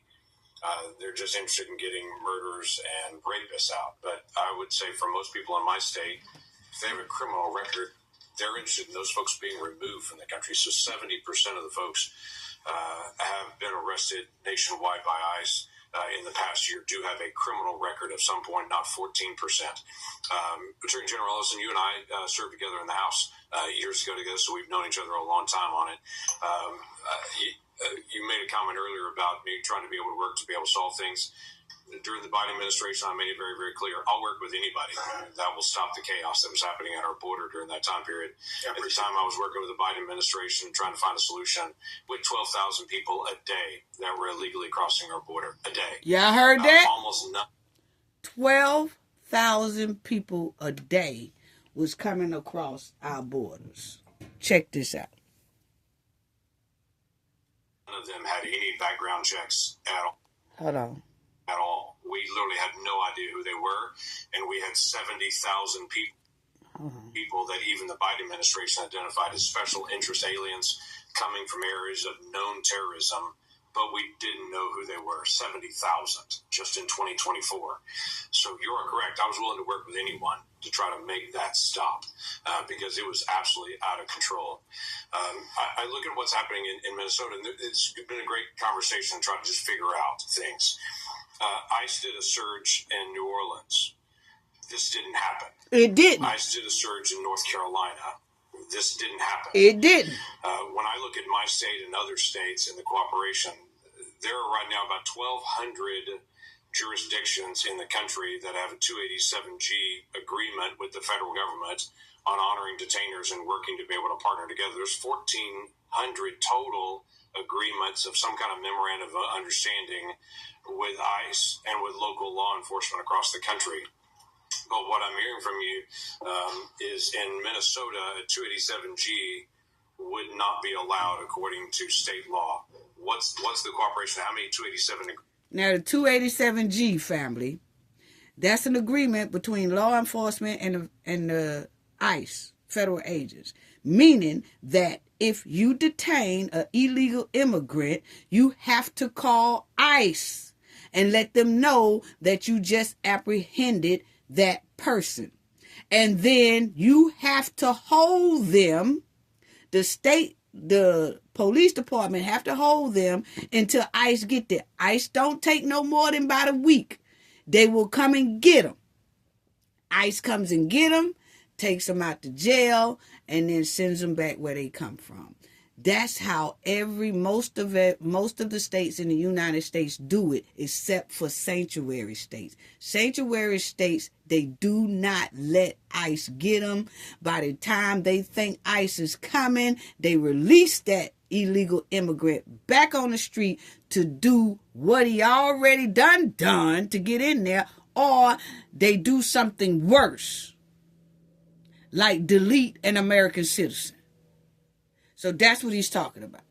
That's that 280G. They're in Minnesota at this point. Yeah, so the position that my office has taken is that if you are a sheriff who wants to pursue 287G, you must have the support of your county board under the Joint Powers Agreement. It's just a restatement of what the law is. So how many agreements are like that? I think 7 is the last number I heard. But there's no barrier. We're not saying that people can't do 287G agreements. We're saying that there is a procedure that they have to follow that involves engaging with their county board. That's all. So I guess my challenge is if there's someone arrested in Minnesota, let's say they've got 3 DUIs and they're arrested and they're incarcerated, and it comes up and pings in the records that this person also has a murder warrant in Oklahoma. Mm-hmm. Would they be held until Oklahoma authorities came to get them at that point, or would they, at the end of whatever their term, be released? If Oklahoma reached out and said, hey, we want that person, I know you're prosecuting them, but before you release them, we want them, don't let go of them until we get there, what would happen? That's the way it's supposed to go. I'm confident that Minnesota would honor Oklahoma's request. Okay, how is that different in other places with ICE detainers? Exactly. So if ICE reaches out and says, hey, this person's not legally present in the country, A court has already ruled they have a final order of removal. They need to be removed. Would they be held until ICE gets there? If there is a final order of removal, right, then Mr. Schnell would be the best person to answer the question. But the answer is, yeah, ICE will be notified. Those people are going to be picked up. Those people are being picked up. And Senator, again, I did appreciate the work that you were doing on immigration. And I want to be clear that I think we need to return to that level of bipartisan cooperation. And I hope that you can continue in that direction. But one of my problems is that a lot of the reasons that the federal administration is giving for targeting Minnesota aren't justified based on the law. Right, but so I guess he finna say it again. Hold on. Damn, family. I'm sorry. My bad. District 31A I'm going to go back to that. As many undocumented people as the entire population of the state. I'm going to go back to it, family. Hold on. Bear with me. But my thing is, he didn't answer the question, okay? He didn't answer the question. He asked that. He asked, how is it different when ICE want to pick the people up? Y'all don't let ICE pick it up. He wouldn't. Of the 3 homicides committed in Minneapolis in 2026. He wouldn't answer that question. This retribution, to be sure, our policies, our values, and how we vote administration in the search ended now. It's already gone too far. Of all senators, and that is. My first question is, if someone has a final order of removal from an immigration court, should they be removed? Yes. Okay, so then the argument from ICE is that sometimes they do a detainer, and by the time they got there, they've been released. Already. Exactly. They're not actually there. Is that occurring? Well, because I would say if Oklahoma contacts Minnesota and says, hold them until we get there, or if ICE contacts them and says, hold them until we get there, what's the difference? Exactly. If somebody's been convicted of a felony, that person is going to be, there will be questioning as to what their nationality is. That information will be reported to ICE.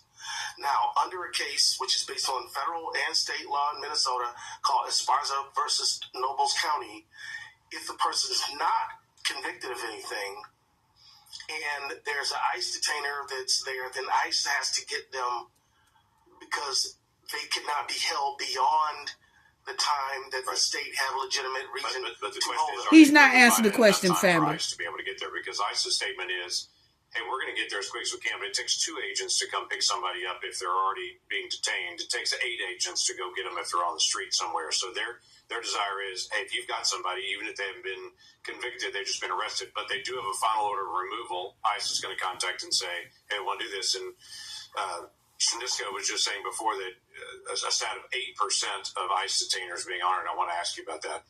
So we're talking about a final order of removal, somebody who's in Minnesota state custody. I'm confident that these people are being picked up. If there is no final order of removal, if there's no felony conviction, if the person is still pre-trial, then it would be a rearrest and a detention from the state of Minnesota if we were to continue to hold them beyond Minnesota's authority to hold them. No. So cannot just say we're going to hold you because ICE wants you. Family, he beating around the bush. He won't answer the direct question. ICE asks your police department to hold them. Do y'all hold them until ICE gets there? The answer is no, they don't.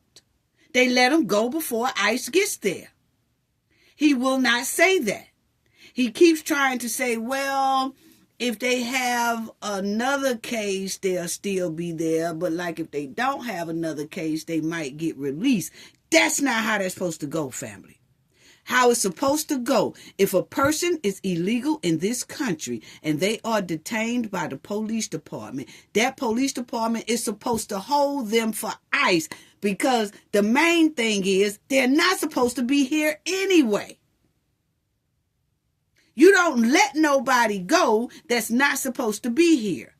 Damn all that other stuff you say they might have, and if they don't have other criminal background, we let them go. No. The rules of the game of the United States law says if a person is illegal, they get held there.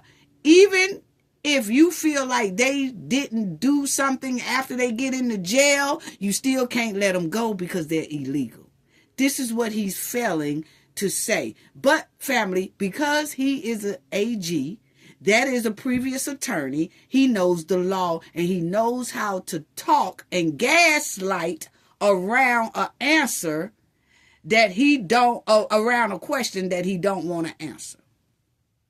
He's a lawyer. He knows how to avoid answering a question so that it won't throw him in quicksand. If it's a non-felony situation, there's no conviction. I'm past my time. We'll follow up with the ICE agents in a little bit. I think it's a great subject and hits on sort of the point.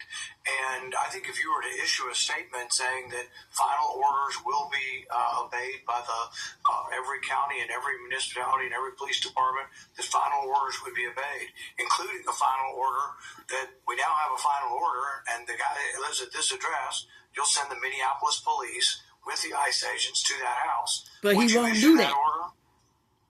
That's already the law. Well, I think nobody's cooperating and nobody believes there's an amount of cooperation. So I think issuing that order or issue a public statement. Would you issue a public statement that reiterates the law that with final orders you do? Check it out, family. The other problem, maybe we need more final orders and maybe ICE needs to be told to go to court and get final orders and then that you will comply with that. But I think they need to be told from you that you will actually comply. Exactly. If that is the distinction, that you don't like detainers because they're not a final court order and that you will obey final court orders, I think the people of America and the people of Minneapolis would do better, Minnesota, to hear from you that you will obey final orders. Then we have to figure out how come we don't have enough final orders and how come we haven't adjudicated these things, and then we're isolating in on the problem. Senator, I have and will state Minnesota law clearly as many times as I need to, but I just want to be clear, that's not why we're here. Yes, it is. Because of other political considerations, not because of something Minnesota is doing wrong. I think that's sidestepping the issues. It is sidestepping the issue. You see how he did that, family? You see how the Keith avoided saying, see, that man there, Senator Paul, just asked him, say, why don't you make a public statement saying, hey, look here, guys, to your police department. When ICE call, don't let them go. Let that illegal immigrant stay in that jail cell until ICE come. Why don't you make that specifically told to your police department? He would not answer. Like that man said, he sidestepped the issue. That's exactly what he did. That is alarming within itself. Now check out this one, family. Sir, with you, you're the Attorney General of the state of Minnesota. Do I have that correct? Now look at, he don't want to answer. Yes. Check it out, family. You're not going to answer my questions. Are we going to start this way? Are you the Attorney General of the state of Minnesota? Yes or no? You know the answer. You know the answer. Johnson, you're in my courtroom now. You're under oath. So I suggest that you answer my question. To the Chief Law Enforcement Officer of the state of Minnesota? Yes or no? Let's try another question. Are you familiar with the $9 billion in historic fraud out of your state, including the $250 million in the Feeding Our Future program alone? Are you familiar with that? Don't turn to the pages in your book to get your potted answers.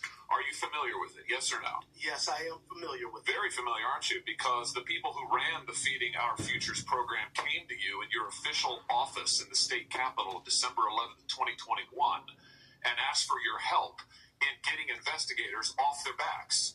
They complained to you for upwards of an hour about state investigators going after them, and they begged you to help them, and you agreed to it, amazingly. And we know you did, because it's all caught on tape. Yeah, every single sentence is caught on tape. Here's what you said. Let's take a look. You said, it's not a question, you said to them, send me the names of all these folks who are investigating. You said to them, send me their names. And I'll take that list, and I'll call the person over at Education who's investigating them and say, what's going on? Why am I getting these complaints? Then he went on to say, I already have my team working on this. What day should we get together to discuss it again? You made pledge after pledge. So he just held up a text message that the Attorney General wrote to somebody who was telling him, hey, we got some whistleblowers up in here that's telling about this fraud. And then the AG texts them back and say, that's the text right up there they holding up. He texts them back and say, send me the names of all these whistleblowers and we're going to get this straight and we're going to make sure, basically, that they don't run their mouth. Check it out. You said, we've got to make sure this guy who's investigating them stops it. You See? said, you have my attention. I'm concerned about this. You said, let's go fight these people. Wow. The people who are investigating the fraud. Why'd you do it? Why'd you help them? Are you going to let me answer? Please. We're all ears. So, first of all, you're cherry picking quotes out of there. Why did you help I them? thought you were going to let me answer. Why did you Are you going to let me answer? Why did you help You them? let me answer and I'll answer you. Tell the truth and I'll let you answer. I will tell the truth. Good. Let's do That'd that. be a nice change. Why'd you help them? Now see, Mr. Chairman, I didn't come here to be insulted. I came here You voluntarily. came here for the truth. Let's I have came it. here- I Why didn't did come you here help vol- I them? The came here quotes are voluntarily. here. They're in Look. black and white, and every Yeah. member of this audience And they're who cherry- listen to the and they're- recording is 54 minutes long. It's all in public. You can Google it right now and listen Right, to it. and listen to Why'd it all. you help them? First of all, I didn't help them. You did help No, them. I did not. I certainly Well, that didn't. text show looked like you did. You didn't. You didn't. Well, wait a minute. I already have my team working on this again. That's not you. I have It's a ventriloquist? my team assisted with the information that led to the prosecution and conviction of these No, people. you didn't lift Yes, the finger we to did. prosecute him. No, you did not. No, You didn't because lift the it finger to was a prosecute federal him. You had prosecution. BS. You had Okay. whistleblowers But come to you as early as 2019. You're the one talking BS. Hey, listen, it's my time. Doesn't know what you're talking about, Oh, sir. no, sir. You You're the now one have encountered the truth and you don't like it. quotes. Why'd you take their You're the money? one taking Why'd their you money. take their money? I didn't. You took That's a false $10,000. No, that's a false $10,000. That is a false $10,000 statement. 9 days after the meeting. False You statement. took Wow. $10,000. Here's what happened. They went to your office. That's a They false solicited statement. money from They you. did They not come to solicited my help from office. you. That's also wrong. They came to your office. No, It they was your didn't. official office. You No, met they with them for 54 minutes. What? So, family. Oh, Senator Howley said that OAG, not only did he send that text, he had conversations with them at the Somalis who was taking and frauding money. He had a conversation with them and they was telling the AG he got to stop the whistleblowers or whatever. The AG was telling them, okay, we'll get it done. This is what they saying now. And then he said 9 days after they had that meeting, the Somalis gave him 10 grand. Gave the AG 10 grand. And they talked repeatedly about money. In fact, it's all they talked That's about. a lie. Money. They said, we will put Hold a on. fat campaign contribution out of it. You ought to be indicted. True. Well, That's the truth. I think we've made the point. Let's keep the 10. Well, he said he got 10 They grand. said the amount of money circulating. I'm reading the transcript. The amount of money circulating and understanding today is came to your office. It was your official office. You met with them for 54 minutes. He met with them for 54 minutes. To them, and they talked repeatedly about money. In fact, it's all they talked That's about. a lie. Money. Talking about the Somalis. Money. They said, we will put our dollars in the right place. We will support candidates that will fight to protect our interests. You replied, that's right. What? Said, if you are securing your donor base and securing your power base, you can act the way you want. You replied, money is freedom. They said the amount of money circulating. I'm reading the transcript. The amount of money circulating and understanding today is powerful, and we haven't realizing it in a meaningful way. And you said, give me the specifics. And 9 days later, you took $10,000 That's a lie. from people who were then indicted. It's in your report. How'd you do Wow. it? Sir, Was it worth it? You know what? This is a theatrical 10,000. performance. This is the truth. It This has is what nothing accountability to do- looks like, of which you've had No, none. no, You helped fraudsters defraud your Lie. state and this government of $9 Sir. billion, and Sir, you got a fat campaign contribution out of it. This is You ought to be indicted. True. Well, That's the truth. I think we've made the point. Let's keep the 10. Well, for the record, I'll ask how I want he's to lying, ball. and that's the truth. Oh no, this is all on the Oh, record, no, sir. sir. Did you bother to investigate where the money that you facilitated their fraud for, where it went? Do you know where it went? What it was used for? The fraudulent money? I do, because we just heard testimony about it yesterday. Because we the were funds key went to players in the hundreds of millions of dollars to terrorist groups, to transnational criminal organizations, to the drug trade, to drug trafficking, to child trafficking. And you took $10,000. That's a lie. And helped them do it. You know, the other thing is, whistleblowers came to you as early as 2019. Let's look. As early as 2019, whistleblower. Don't talk over me. As early as 2019, it's my hearing, pal. As early as 2019. Don't call me whistleblowers came to. Well, I should call you prisoner because you ought to be in jail. Well, see what you can do. In 2019. He said, "See what you can do about it." See that type of attitude right there. Told y'all he was in there acting like one of the village people, macho man. Yes. He done set up there because now that this man is reading them down on what he did, and he was in cahoots with these here fraudster Somalis, now he mad. And then when he said you ought to be in jail, that senator said you ought to be in jail, that AG said, well, let's see what you could do about it. What? Referred to you fraud allegations from Feeding Our Futures, and you blew them off. Listen, your own state newspaper. That's a lie. The Minnesota Star Tribune. The Partners in Nutrition brought its concerns to the Attorney General's office in 2018 and in 2019, and you did nothing. You did nothing for years. The only action you took is, once all these fraudsters came to your office and asked you to get involved and offered you money, then you got involved. Then you took the money, and then you got involved. They did not come to my office. You're completely wrong about that. You met with I did not take anybody's money. minutes, and you took $10,000, and they also gave your family money. They gave your family thousands of dollars. No, they didn't give his family money, family. False statement. Let's put the They done gave his family money too. Yeah, we know the New York Post. Minnesota Keith Ellison, AG, accepted campaign donations from individuals linked to the $250 million COVID fraud scheme after they were in your office. The donations came on December 20th. Sir, you met with them on December the 11th, and on January 20th, the FBI knocked over their headquarters. No. That's the sequence of events here. No, it's not. You've been right at the center of this fraud thing from the beginning, and you've been able to. And sir, the false you should resign. And sir, you should resign. I was thinking the same thing. Damn. Wow. Okay, family, let's check this one out. Mr. Nuss, I'll start with you. Just a basic question, just to kind of level set. We can have the three of you just wow. Quickly. Do you think that people who are here in this country illegally, meaning they either entered illegally or overstayed a visa, should be deported? Yes, simple yes or no. The rule of law, yes.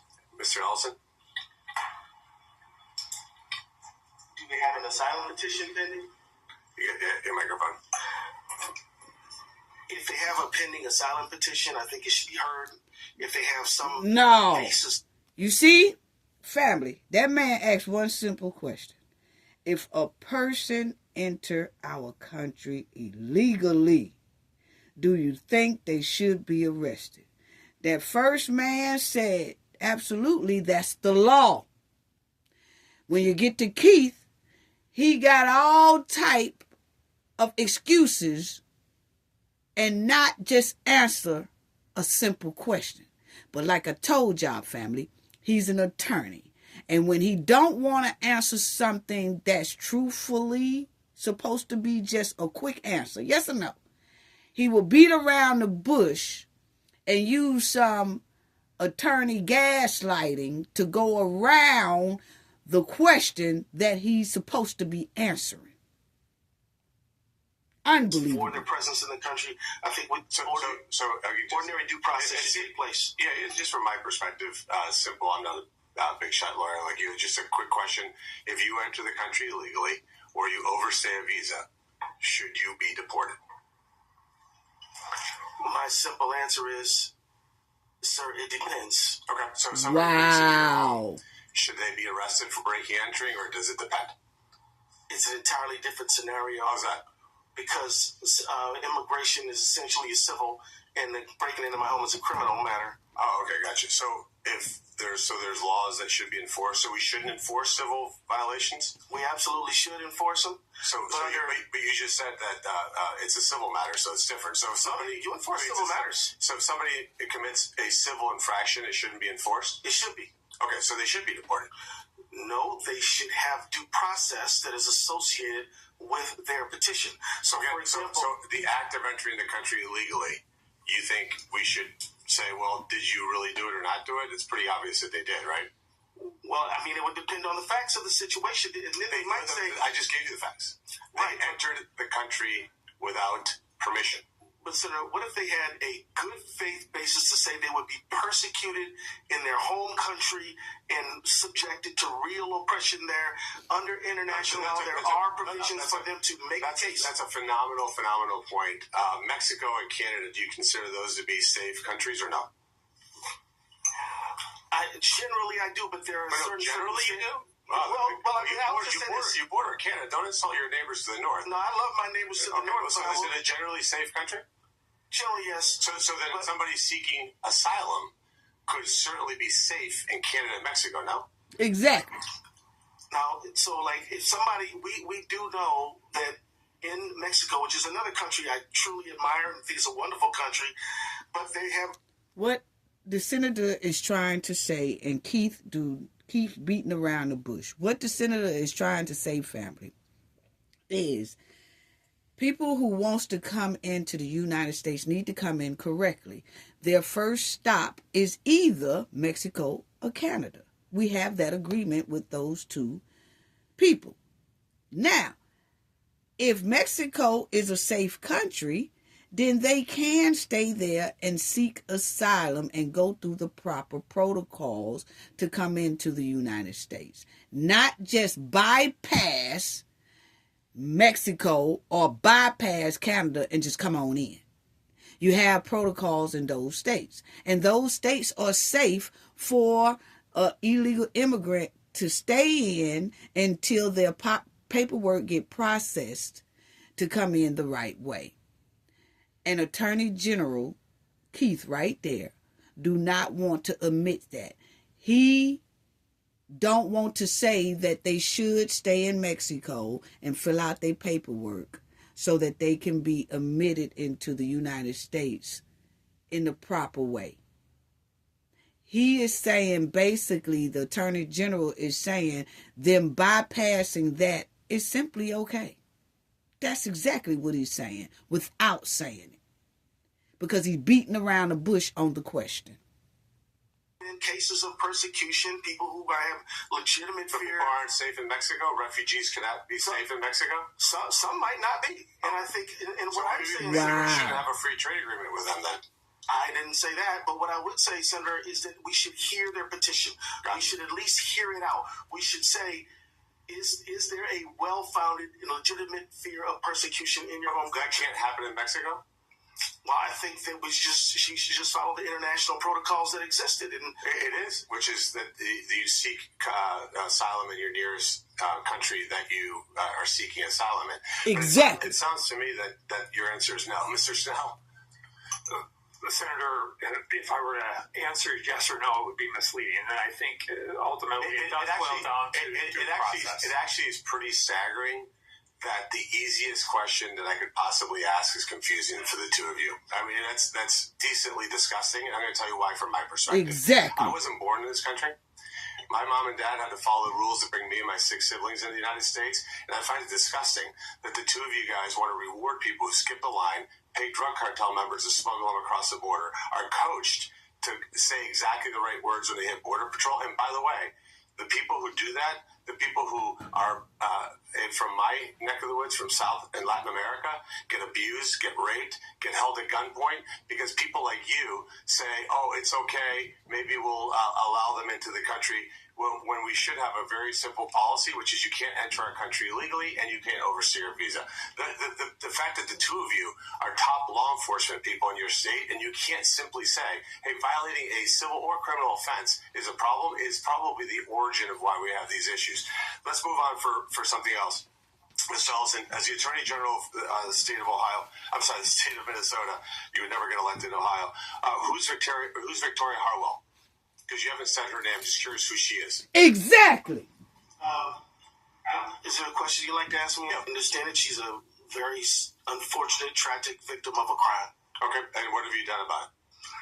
Well, in Minnesota, sir, I prosecute crimes that are... What have you done for Victoria? I'm telling you about my jurisdiction. I'm just telling you what you've done for Victoria. No, I'm telling you about my jurisdiction. No, but I didn't ask you. Victoria family is a woman who was done up very badly. She's a United States citizen who was done up very badly by an illegal immigrant. And guess what they did? Held them for a few minutes, and when they knew ICE was coming, they let them back on the street. That's why the senator is asking, what have you done for Victoria?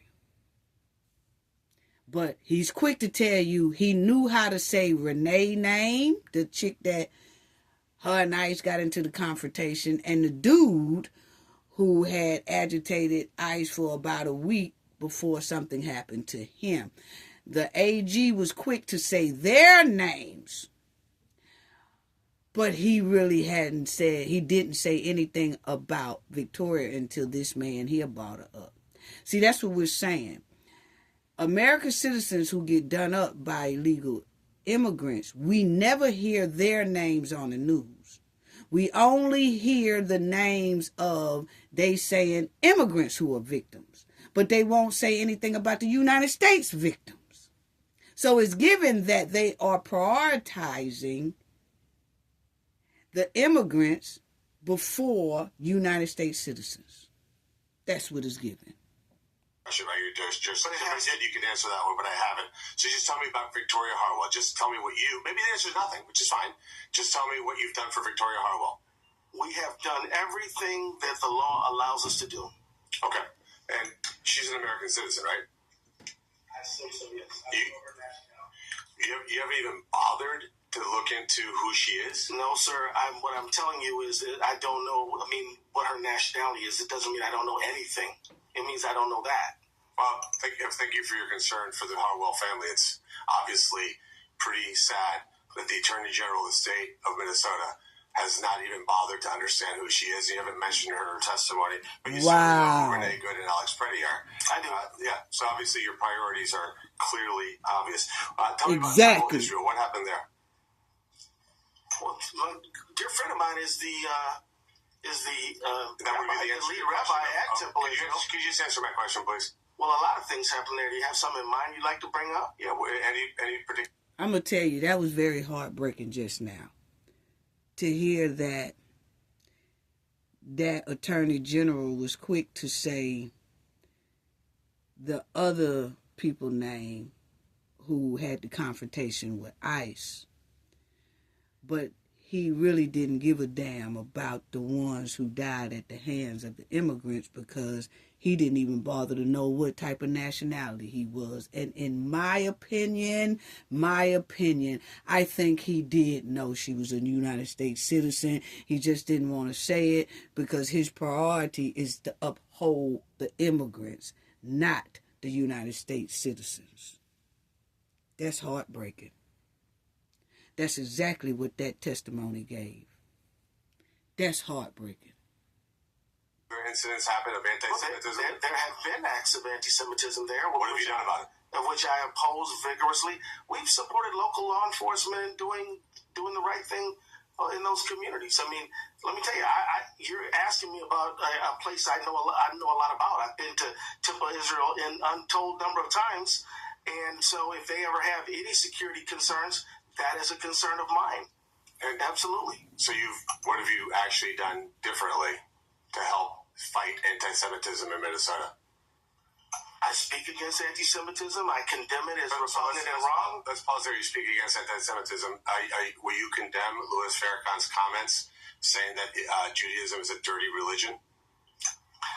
Sir, I thought I was coming here to talk about immigration policy. That was a layup question. No. I thought I was talking about immigration policy. I didn't know that we were going to be talking about all these matters. I'm reluctant to just sort of... we already had one thing where we did... Now, he said, I thought we was coming here to talk about immigration policy. I didn't think we was coming here to talk about United States citizens who getting duped out their money. I didn't think we was coming here to talk about the United States citizens who was done up and deleted by immigrants. No, I don't want to talk about that. I want to talk about how to save immigrants. I want to talk about immigrant policy. Damn the chick who passed away at the hands of an immigrant. You know why? Because her ass ain't gave me no money. The immigrants have filled up my damn pocket. That's what this testimony is giving my opinion. How trifling. That's my opinion. And I have a right to my opinion as a United States citizen. And ancestors who have put sweat, blood, and tears in this country. And he gonna act like he don't even give a damn about a United States citizen versus an immigrant. Come on now. A illegal immigrant. Fraudster's immigrant. Come on now.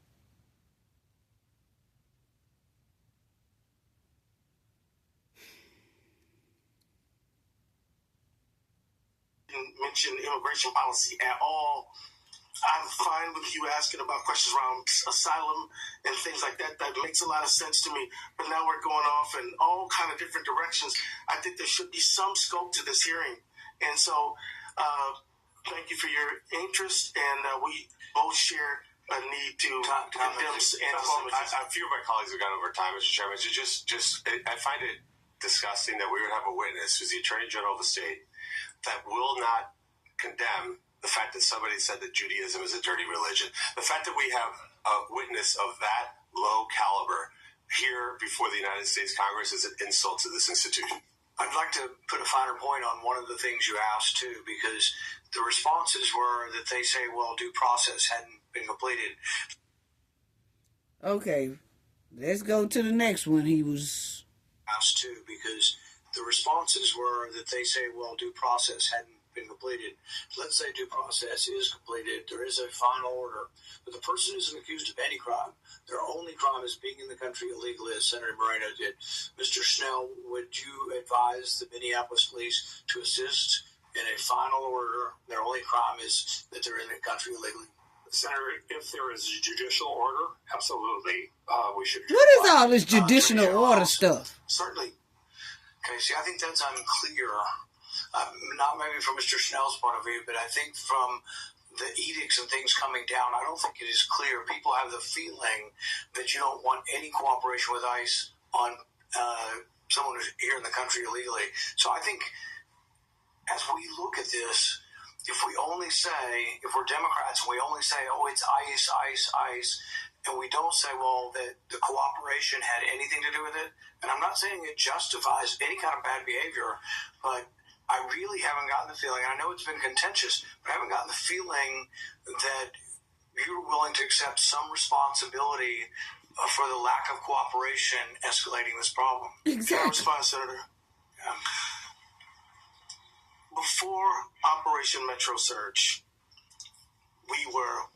ICE was operating, legally and in a cooperative way in the state of Minnesota.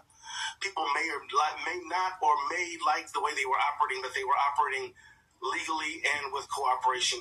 It is this dramatic escalation that has caused so much problem. No, it's the fraud that caused this problem. That I try to be more clear. I will certainly take that to heart, sir, but this surge is, in fact, a very serious issue. That's because your fraud is a serious issue. I'm saying that there is the sense in the country and in Minnesota that you wouldn't want, that you're so opposed to deporting someone just for deporting them that you don't want anybody to enforce it, that you don't want the police to be involved with this.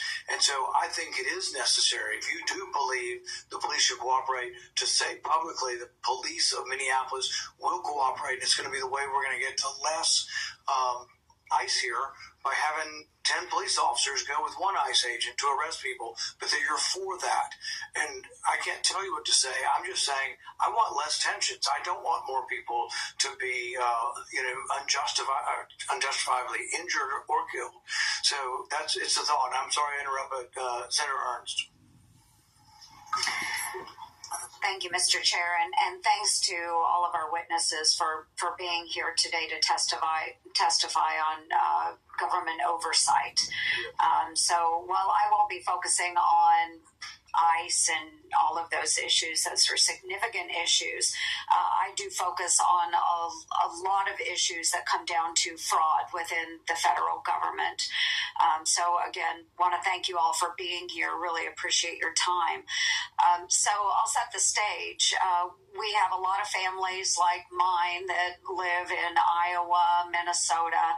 I come from a blue-collar working family, a farm family. My parents farmed, they worked very hard. Their parents ahead of them worked very hard to get where we are today. I'm very privileged to sit in this seat today. My sister works for a trucking company. She and her husband farm. My brother is a blue-collar labor union worker for the railroad.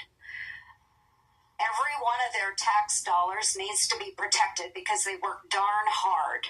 Exactly. All our tax dollars need to be protected. They don't have the privilege of sitting in a cushy office working 9 to 5. But what we have found in the federal government through years and years of the work that I have done on oversight is that 1 out of every $10 that Americans send to the federal government is squandered away and lost in fraud. Wow. 1 out of every $10. So there's no time to waste in giving Americans peace of mind about how we use their hard-earned dollars. We have seen examples like the Quality Leering Center in Minnesota recently, but this is happening in every single state. It's not just Minnesota. It is every single state. And accordingly, Mr. Chairman, I would like to submit my Squeal Award to Minnesota Governor Walz for the state's massive fraud ring for the record. I'm putting together... Thank you.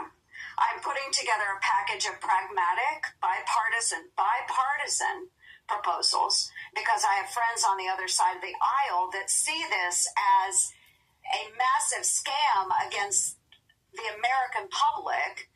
They see this and they want to deal with it. They want to prevent waste from ever occurring again. For too long, Congress has pretended to search for who is actually responsible for the amount of fraud and waste in programs after those funds have already gone out to the states and localities.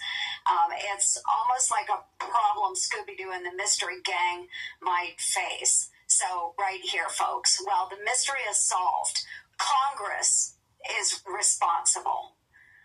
By allowing weak incentives for states and localities to police spending after those grant funds are dispersed, fraud is able to increase more easily and it's harder to recoup improperly used taxpayer dollars. So, Representative Niska, too often the federal government writes a check and then looks the other way. How should Congress redesign incentives to ensure states have real skin in the game and safeguards taxpayer dollars once those funds have left Washington, D.C.? Well, thank you, Senator. And you're absolutely right that people respond to incentives, and especially immoral people respond to incentives. And unfortunately, we've had both in federal programs, but especially the way the Walz administration and Attorney General Ellison have overseen those programs in Minnesota, we have seen an enormous loss of our important taxpayer dollars. We should be tightening up eligibility requirements, making sure that states and local governments are actually going out and checking on whether meals are being served. The Feeding Our Future fraud scandal that we heard about was a situation where there were sites that were supposedly feeding kids where nobody could have fed them. And if Minnesota officials, including Attorney General Ellison's office, which was involved in litigation at that time, had just gone out and checked, they would have been able to find those problems. The problem is that Attorney General Ellison has fought to cover up the records from closed investigative files. He's fought in the courts and the legislature to amend our sunshine law so that he doesn't have to disclose what happened in those investigations. Well, y'all see, he is clowning on Keith while he's sitting there, the AG. He telling everything on him while Keith Ellison is sitting right next to him.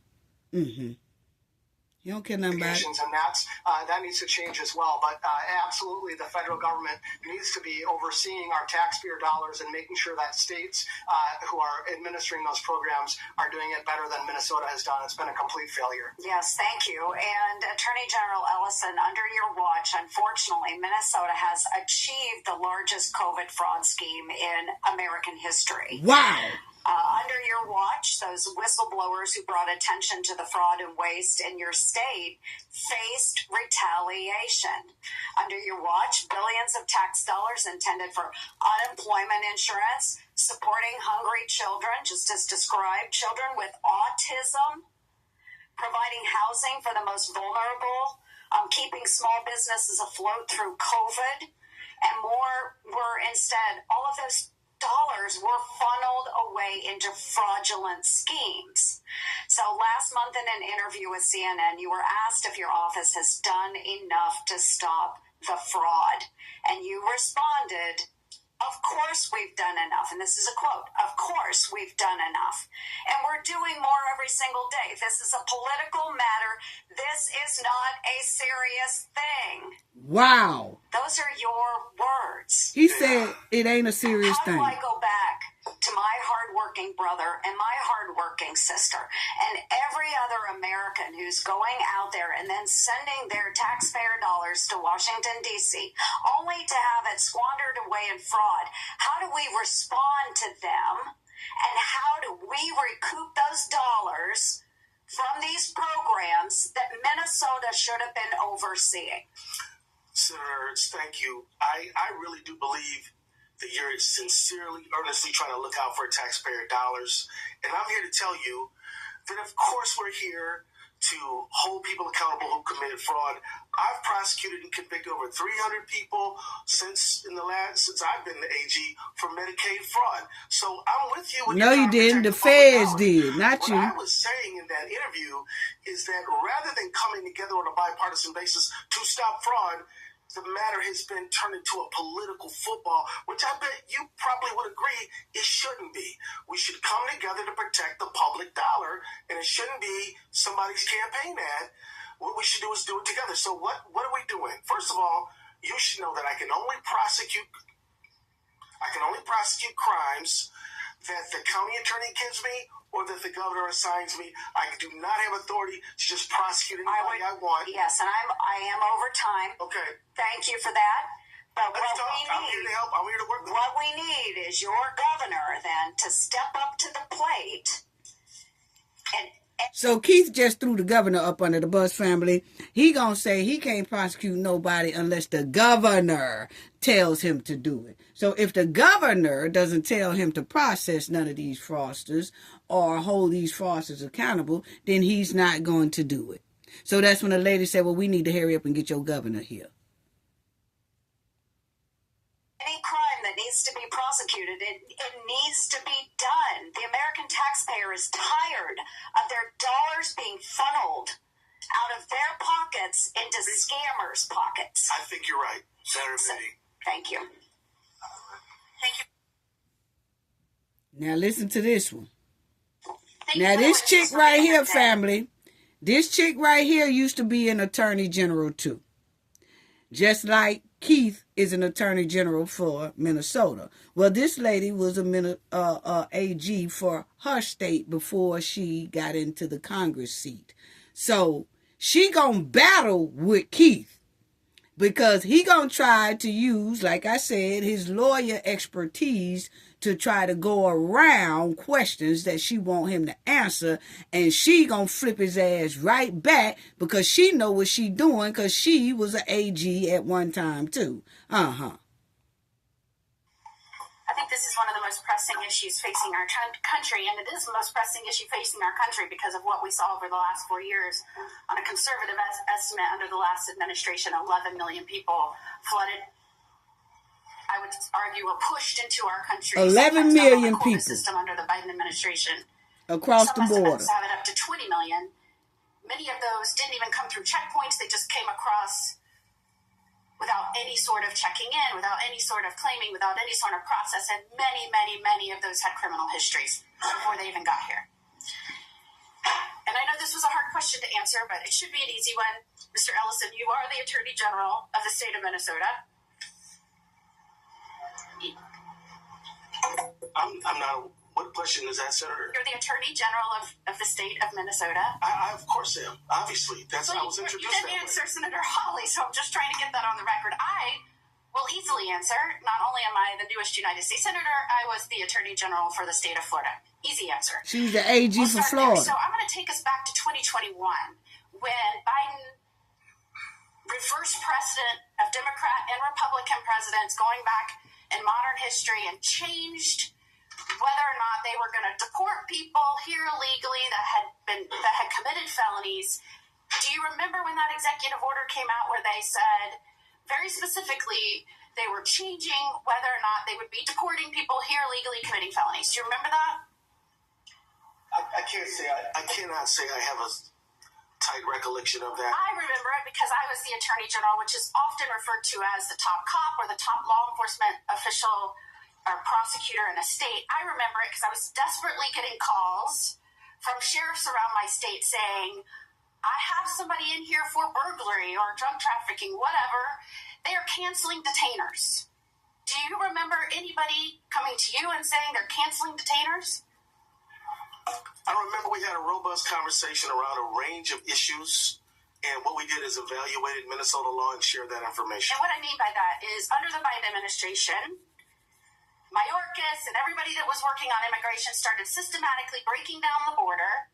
And not only that, which allowed for the 11 million to 20 million people to come in, not only that, they started telling law enforcement officials around the nation that had in their custody people here illegally committing crimes, don't hold them anymore. We're going to abandon precedent that used to be done under Democratic and Republican presidential administrations, and we're going to stop holding people here illegally committing crimes. Don't detain them because that's not our policy anymore. So what did I do as the top law enforcement official in the state of Florida as the Attorney General? I sued the Biden administration immediately and fought back because my law enforcement officials had the trust in me that I would fight for the safety of our communities. It just came out recently. So why ain't Keith doing that? Bear the absolute devastation to this country as it related to immigration and crimes in our community under the Biden administration, that the Trump administration said that we have gotten out of your state tens of thousands of people here illegally with criminal backgrounds. Is that a good thing or a bad thing? I'm sorry, are you asking me if committing crimes is a bad thing? Wow! The administration said they... Wow! Hold up, swole up. She just asked him, during this here ICE mission in Minnesota, ICE has arrested tens of thousands of illegal immigrants who had terrible backgrounds. She asked him, is that a good thing or a bad thing that these people are now out of your state? He can't even say, oh, that's a good thing right there. He can't even do that. What is going on in Minnesota? Now we see why Minnesota is in the shape that it's in. Now we see why it is $19 billion missing from that state. Because the Attorney General cannot even sit up there and say that getting tens of thousands of hardcore illegal criminals out of his state is a good thing. Are you kidding me right now? Have removed from your state 10,000 people that were here illegally that had criminal backgrounds. Is that a good thing or a bad thing? If you're asking me are you asking me to rely on what the Trump administration has said? Assume it is true, because I think you're going to debate me on this. They have removed tens of thousands of people across the country that a good thing or a bad thing? I agree with the general premise that we should remove the Wow. worst of the worst. He who still are not can't authorized answer. to be in the United States who commit crimes. Okay, so if they're here illegally and they've committed burglary, should they be removed? What was that? Ma'am, You said yes. I just couldn't hear you. Ma'am, look, I think I answered your question. You didn't. I'm asking you now. No, you didn't. This is a simple question. As the top cop of Minnesota, if someone burglarizes someone's home and they're here illegally, should they be deported? If somebody This is not a commits a trick felony question. offense, I mean, but it's... Okay, let me make it simple. If they are drug trafficking and they are in Minnesota and they're here illegally, should they be deported? Have they been convicted? Wow. Okay. If they have broken into people's homes or committed theft, or let me go as far as saying if they've committed fraud and they're here illegally, should they be deported? Have they been convicted? Wow. They're in the process and they have a background of a criminal conviction for any crime. Should they be deported? People who have been convicted and are not authorized to be in the country should be removed. This Okay, is if they've been convicted and they have unbelievable. an application in process or they've claimed asylum, should they be removed? Don't we need to find, if they have a criminal conviction for fraud and they're here illegally or they have a process pending, should they be removed? If they have a criminal conviction for felony fraud and they're unauthorized to be in the country, they should be removed. So do you think it would shock the federal government when in January of 2026 you said, and I quote, we're not going to help the Trump administration.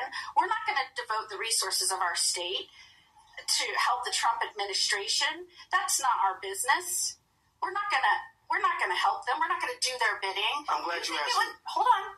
Do you think it would surprise an administration who's trying to go back and rid communities of people here illegally that are committing crimes to have the top law enforcement officer of the state said, we're not going to help them?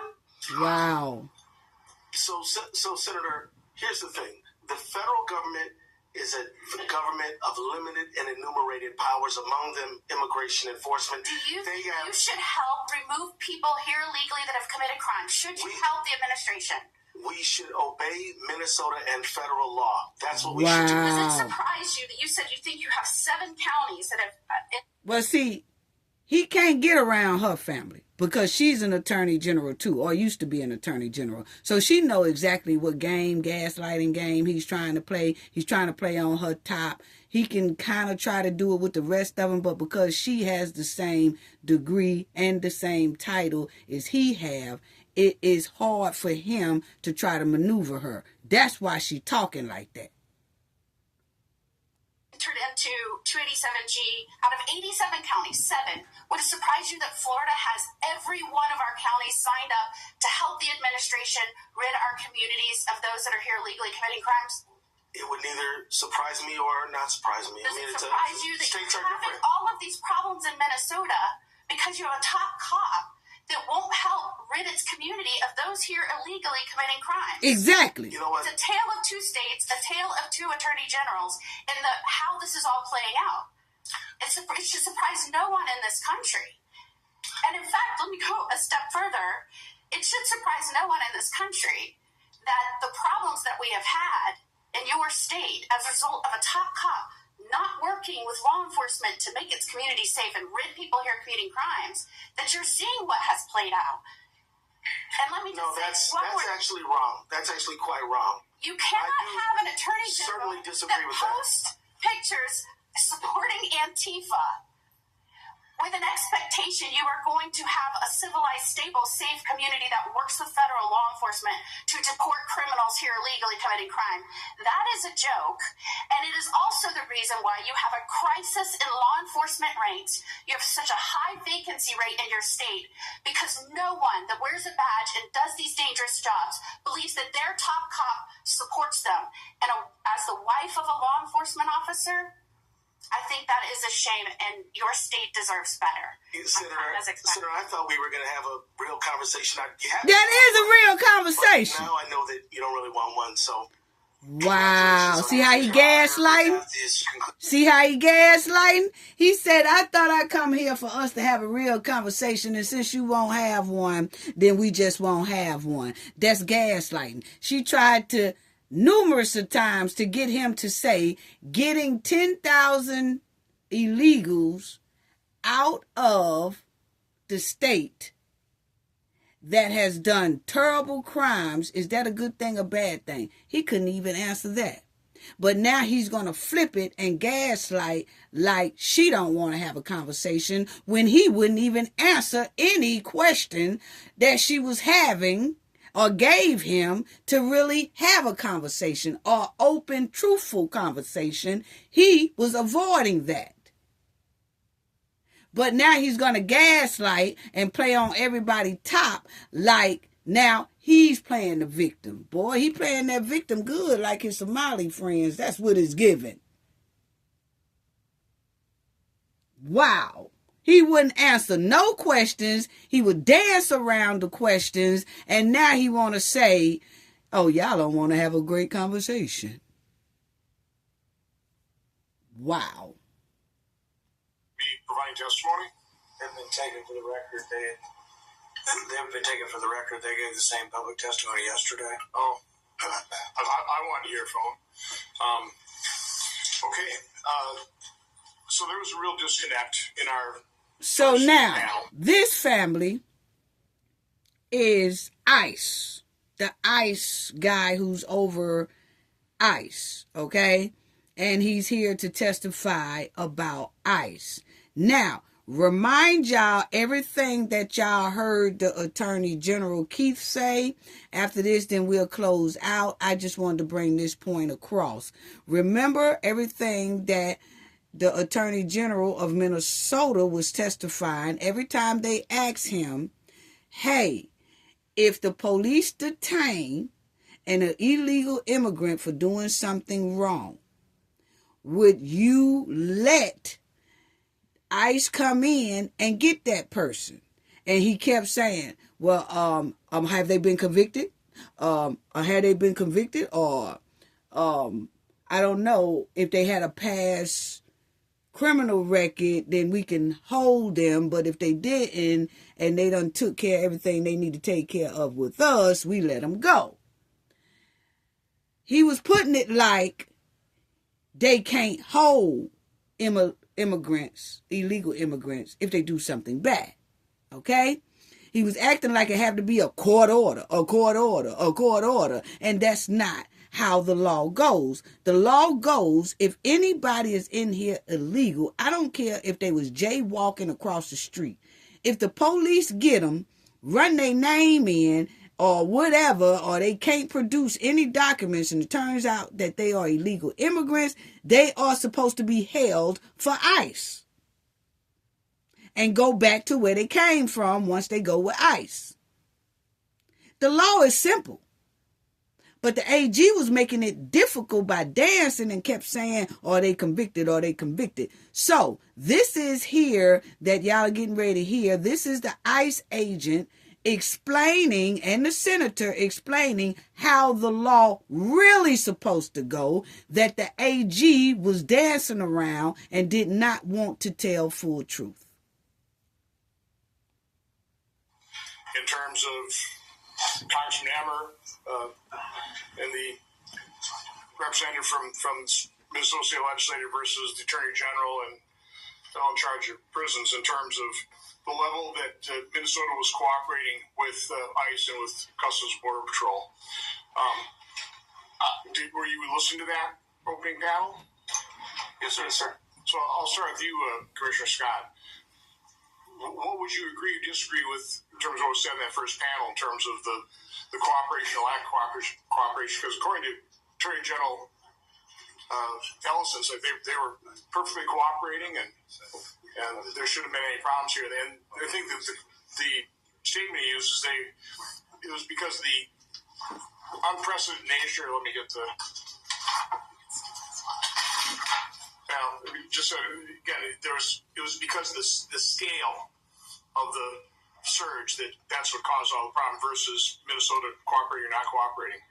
Yeah, that's not accurate at all. I actually met with the Attorney General when I went up with Tom Homan. We initially had conversations.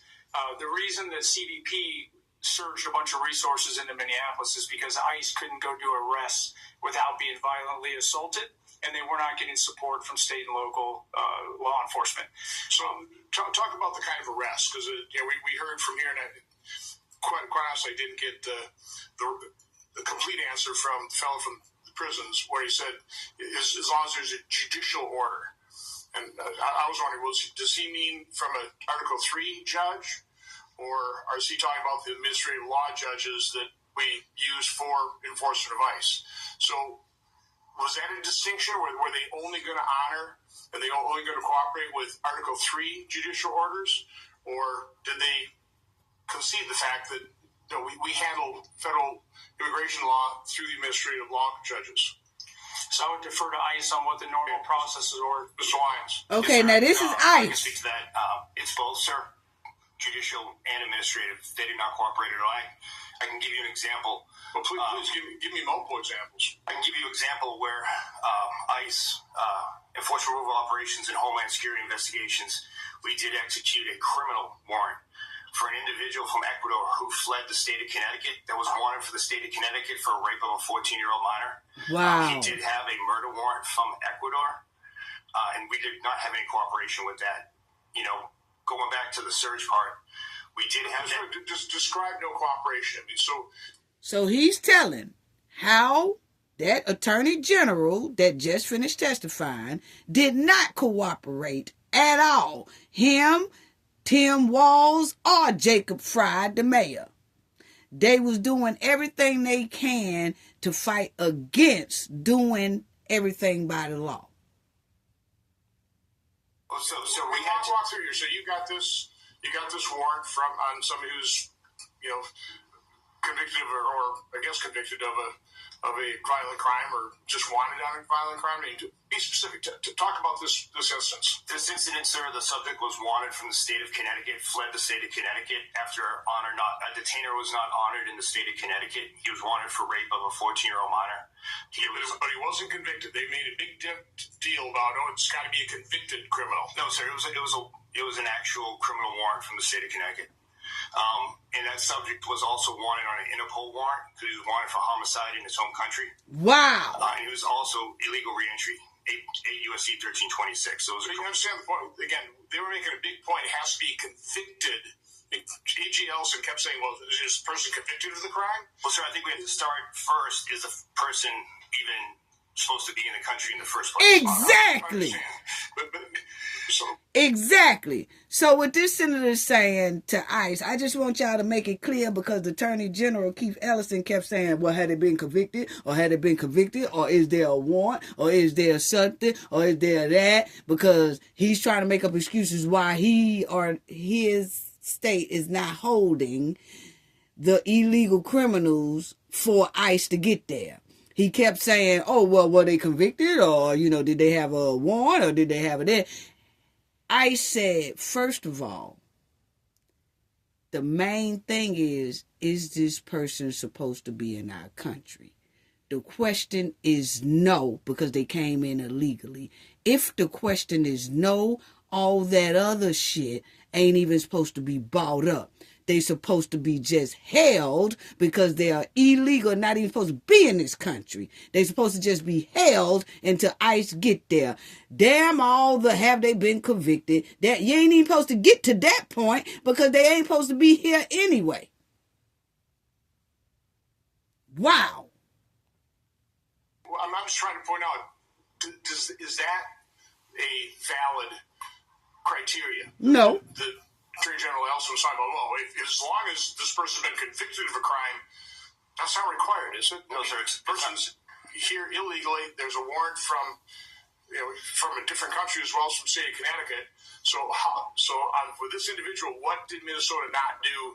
What was requested in Minnesota or Hennepin County or whichever? So that, Minneapolis Police Department and the St. Paul Police Department, they're, by city orders, they don't cooperate with us. So, for instance, we ask them to hold a perimeter or hold a street. That's why we need more officer agents. We would have to go ahead and hold down that city block. Unfortunately, obviously, those vehicles do stick out. Obviously, we use, based on the subject's criminal history, we use an armored vehicle. Once that's seen, agitators started coming to the scene. So now while we're trying to effectuate a criminal arrest warrant in an apartment building, small stairwell, fatal funnel, we have to go ahead and hold down the outer perimeter, where if we had the cooperation of a state or local agency to work with us on that fact, we wouldn't have to have that many officers. Why weren't the state and local officials interested in arresting this individual with the multiple warrants on them? Just because it was an illegal immigrant? Because it involved an ICE operation, sir. So any other, if it was under American citizens with that kind of warrant from Connecticut, local police would have been doing this job themselves? I can't speak for him, but I would assume so, sir. I was a civilian police. I was a cop before ICE, and that's what we did. So talk about the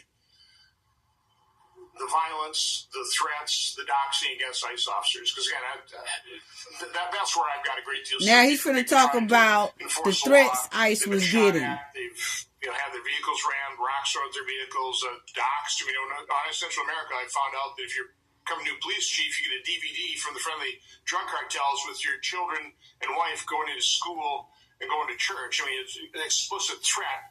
Hands off, or we're going to do something. Well, there's such a demand for unmasking ICE officers, but they've been doxed. So just talk about the violence, the threats, the doxing that your law enforcement officers are really under. So, sir, it's day to day. I was the field office director for the state of New England. I covered all of New England. And if you looked at the beginning of the operations, January 20th up until April, ICE officers and agents weren't masked. But it's bad. And I'll just use myself as an example. The week that Charlie Kirk was assassinated, there was a tweet that went out. It said, kill Charlie Kirk, there was another individual in that, kill Todd Lyons. That's the stuff that I see. Yesterday, after the testimony on Tuesday, I went back to numerous death threats against my family. There was a videotape of my wife walking to work that people actively posted. Cartels have actually posted the schematics to my home. ICE agents feel that every day. We actually did an operation with the Secret Service where we identified doxers who put up on telephone poles the home addresses and the schools where ICE officers and agents went to. Wow. And no one covered that operation. We covered that as a success. And I don't want my officers masked. I would work with this committee and any committee to work with holding individuals accountable that dox ICE agents, because ICE agents don't want to be masked. They're honorable men and women, but the threats against their family are real. Okay, thank you. Senator Peters. So we just watched on the video. So basically, the threats on Thank you. The threats on ICE is very real. They wear masks because they are getting a hell of a lot of threats. Okay. They say that if they unmask, people find out, they take pictures, try to find out who they are and things like that. And that just shouldn't be tolerated. How people throw rocks at them, try to bum rush hotels and all that stuff. And it's just wrong. So that's why they said ICE agents started wearing masks, so that people would stop doxing them, And so the point is, as y'all heard that testimony, and we'll talk about some more of it another time. This video has just went totally long, but I just wanted to let everybody hear the testimony, because we said we wanted to hear and see the testimony of the Attorney General, which we have now heard that and see what he said about it. And it smelled like skunk meat to me. Of course, it seems like the Attorney General and the governor here and Jacob Fry, it seems like they have gotten themselves caught up in a web of fraudsters. It seems like they have got caught up to where they can't even function. They can't even function. That's what it's given. I'm sorry. It's given that they have bit off more than they can chew, because the AG testimony tells us all we need to know. And that is, the Somalis got them wrapped around their fingers. That's what is given to me, my opinion. It's so deep. I think they are so deep in the Somali web that it's no way to get out. That's what is given. Because to hear an AG testimony like that is pretty alarming. He couldn't say that it was a good or bad thing, that criminals, illegal criminals that's doing things terribly, deleting United States citizen, that it's a good thing that they're off the streets. He couldn't even say that. But if you would have asked him, in my opinion, I believe, if you'd have asked him if a black man or a white man had an American citizen did a crime on another person, deleted another person, should they be off the street? He would have said yes quick. But he can't say yes quick when it comes to immigrants, because he feel he will be talking against the Somalis, so he can't really say anything because we know the Somalis are watching, so he don't want them to think he's betraying them. That is what it was given. If it's not so, well, damn it, he didn't convince us, the public, that it wasn't so. He didn't. It's given that he is deep. Him, the governor, and the mayor are caught up in that Somali web that they are too deep to get out of. That's what is given. His whole testimony was given gaslighting, dancing around answers, and all that, just spinning half-truth. He couldn't tell half-truth or something. It was terrible. He actually put a stamp on what the majority of the public was already thinking and what the majority of the public was already saying. And that's that the Tim administration, the AG administration, and the mayor administration needs to be investigated further, because it's obvious they are acting like they don't understand the United States laws when it comes to illegal immigrants and fraud that's going on in their state. That's what is given. They acting like they don't even know what's going on. Spinning the truth with crazy tactics. His whole testimony was gaslighting, and it smelled like skunk meat. It really did. And next, they're supposed to have the governor there. Will he show up? I don't know. You know he was watching his homeboy here stink up the joint up there at the senator's hearing. But it's given they done bit off too much that they can chew. These people are dangerous. We already said that there are some terrorists buried deep down up in their state. Al-Shabaab. And these men here cannot handle that group without federal help. The very federal help they're trying to push out of their state, because the Somali is demanding that they be pushed out of their state. So they're trying to push the help out of their state, when all actuality, they need all the help they can get, because it's obvious they have bit off too much and they are tangled up in the Somalian fraudster web. That's what is given, and that's my opinion.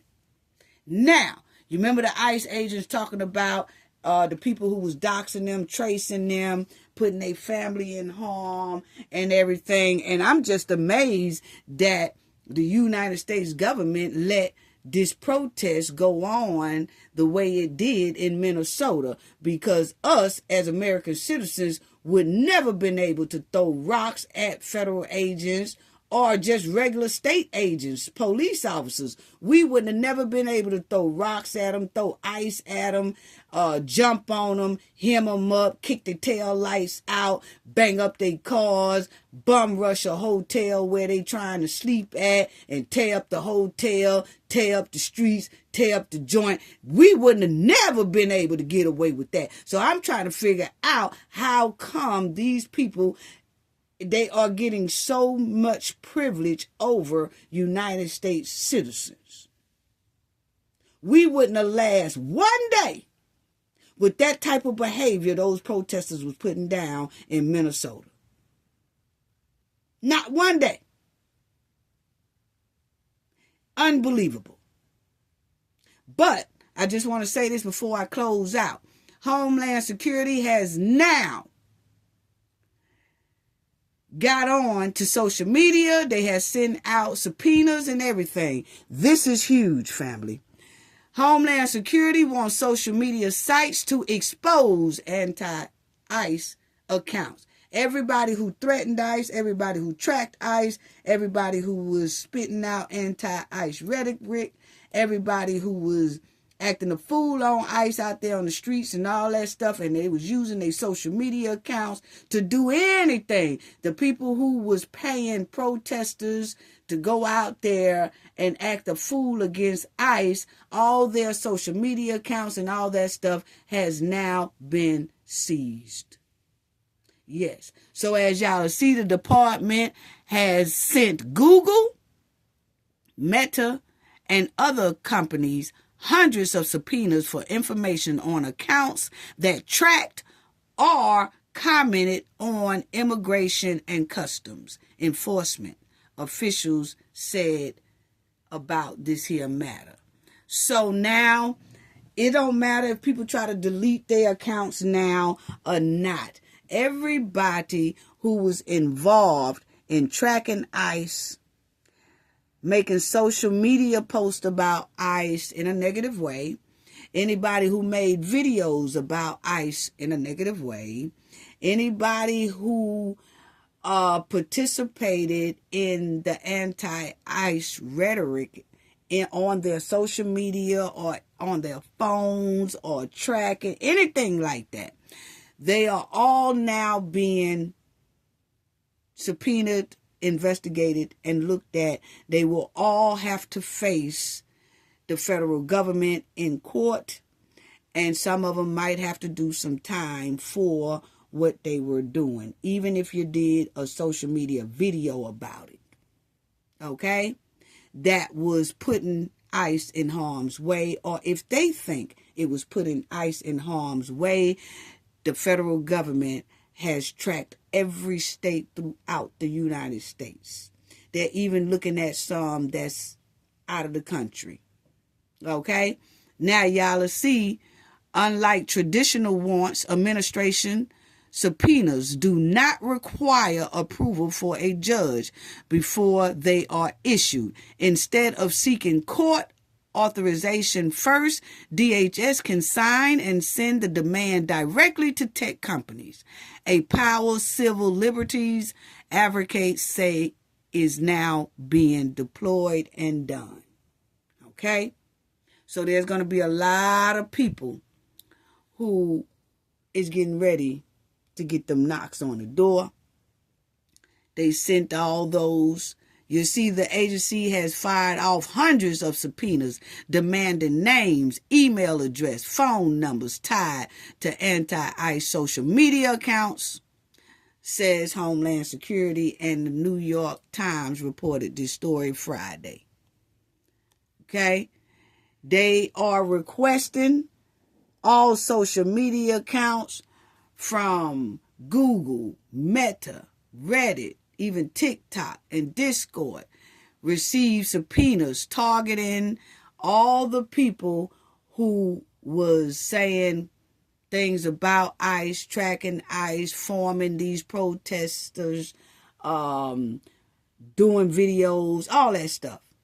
So everybody is going to start being under investigation. So you got the Google account. It don't matter if they also said if they used a handle like Sweet Nothing, they still want that account.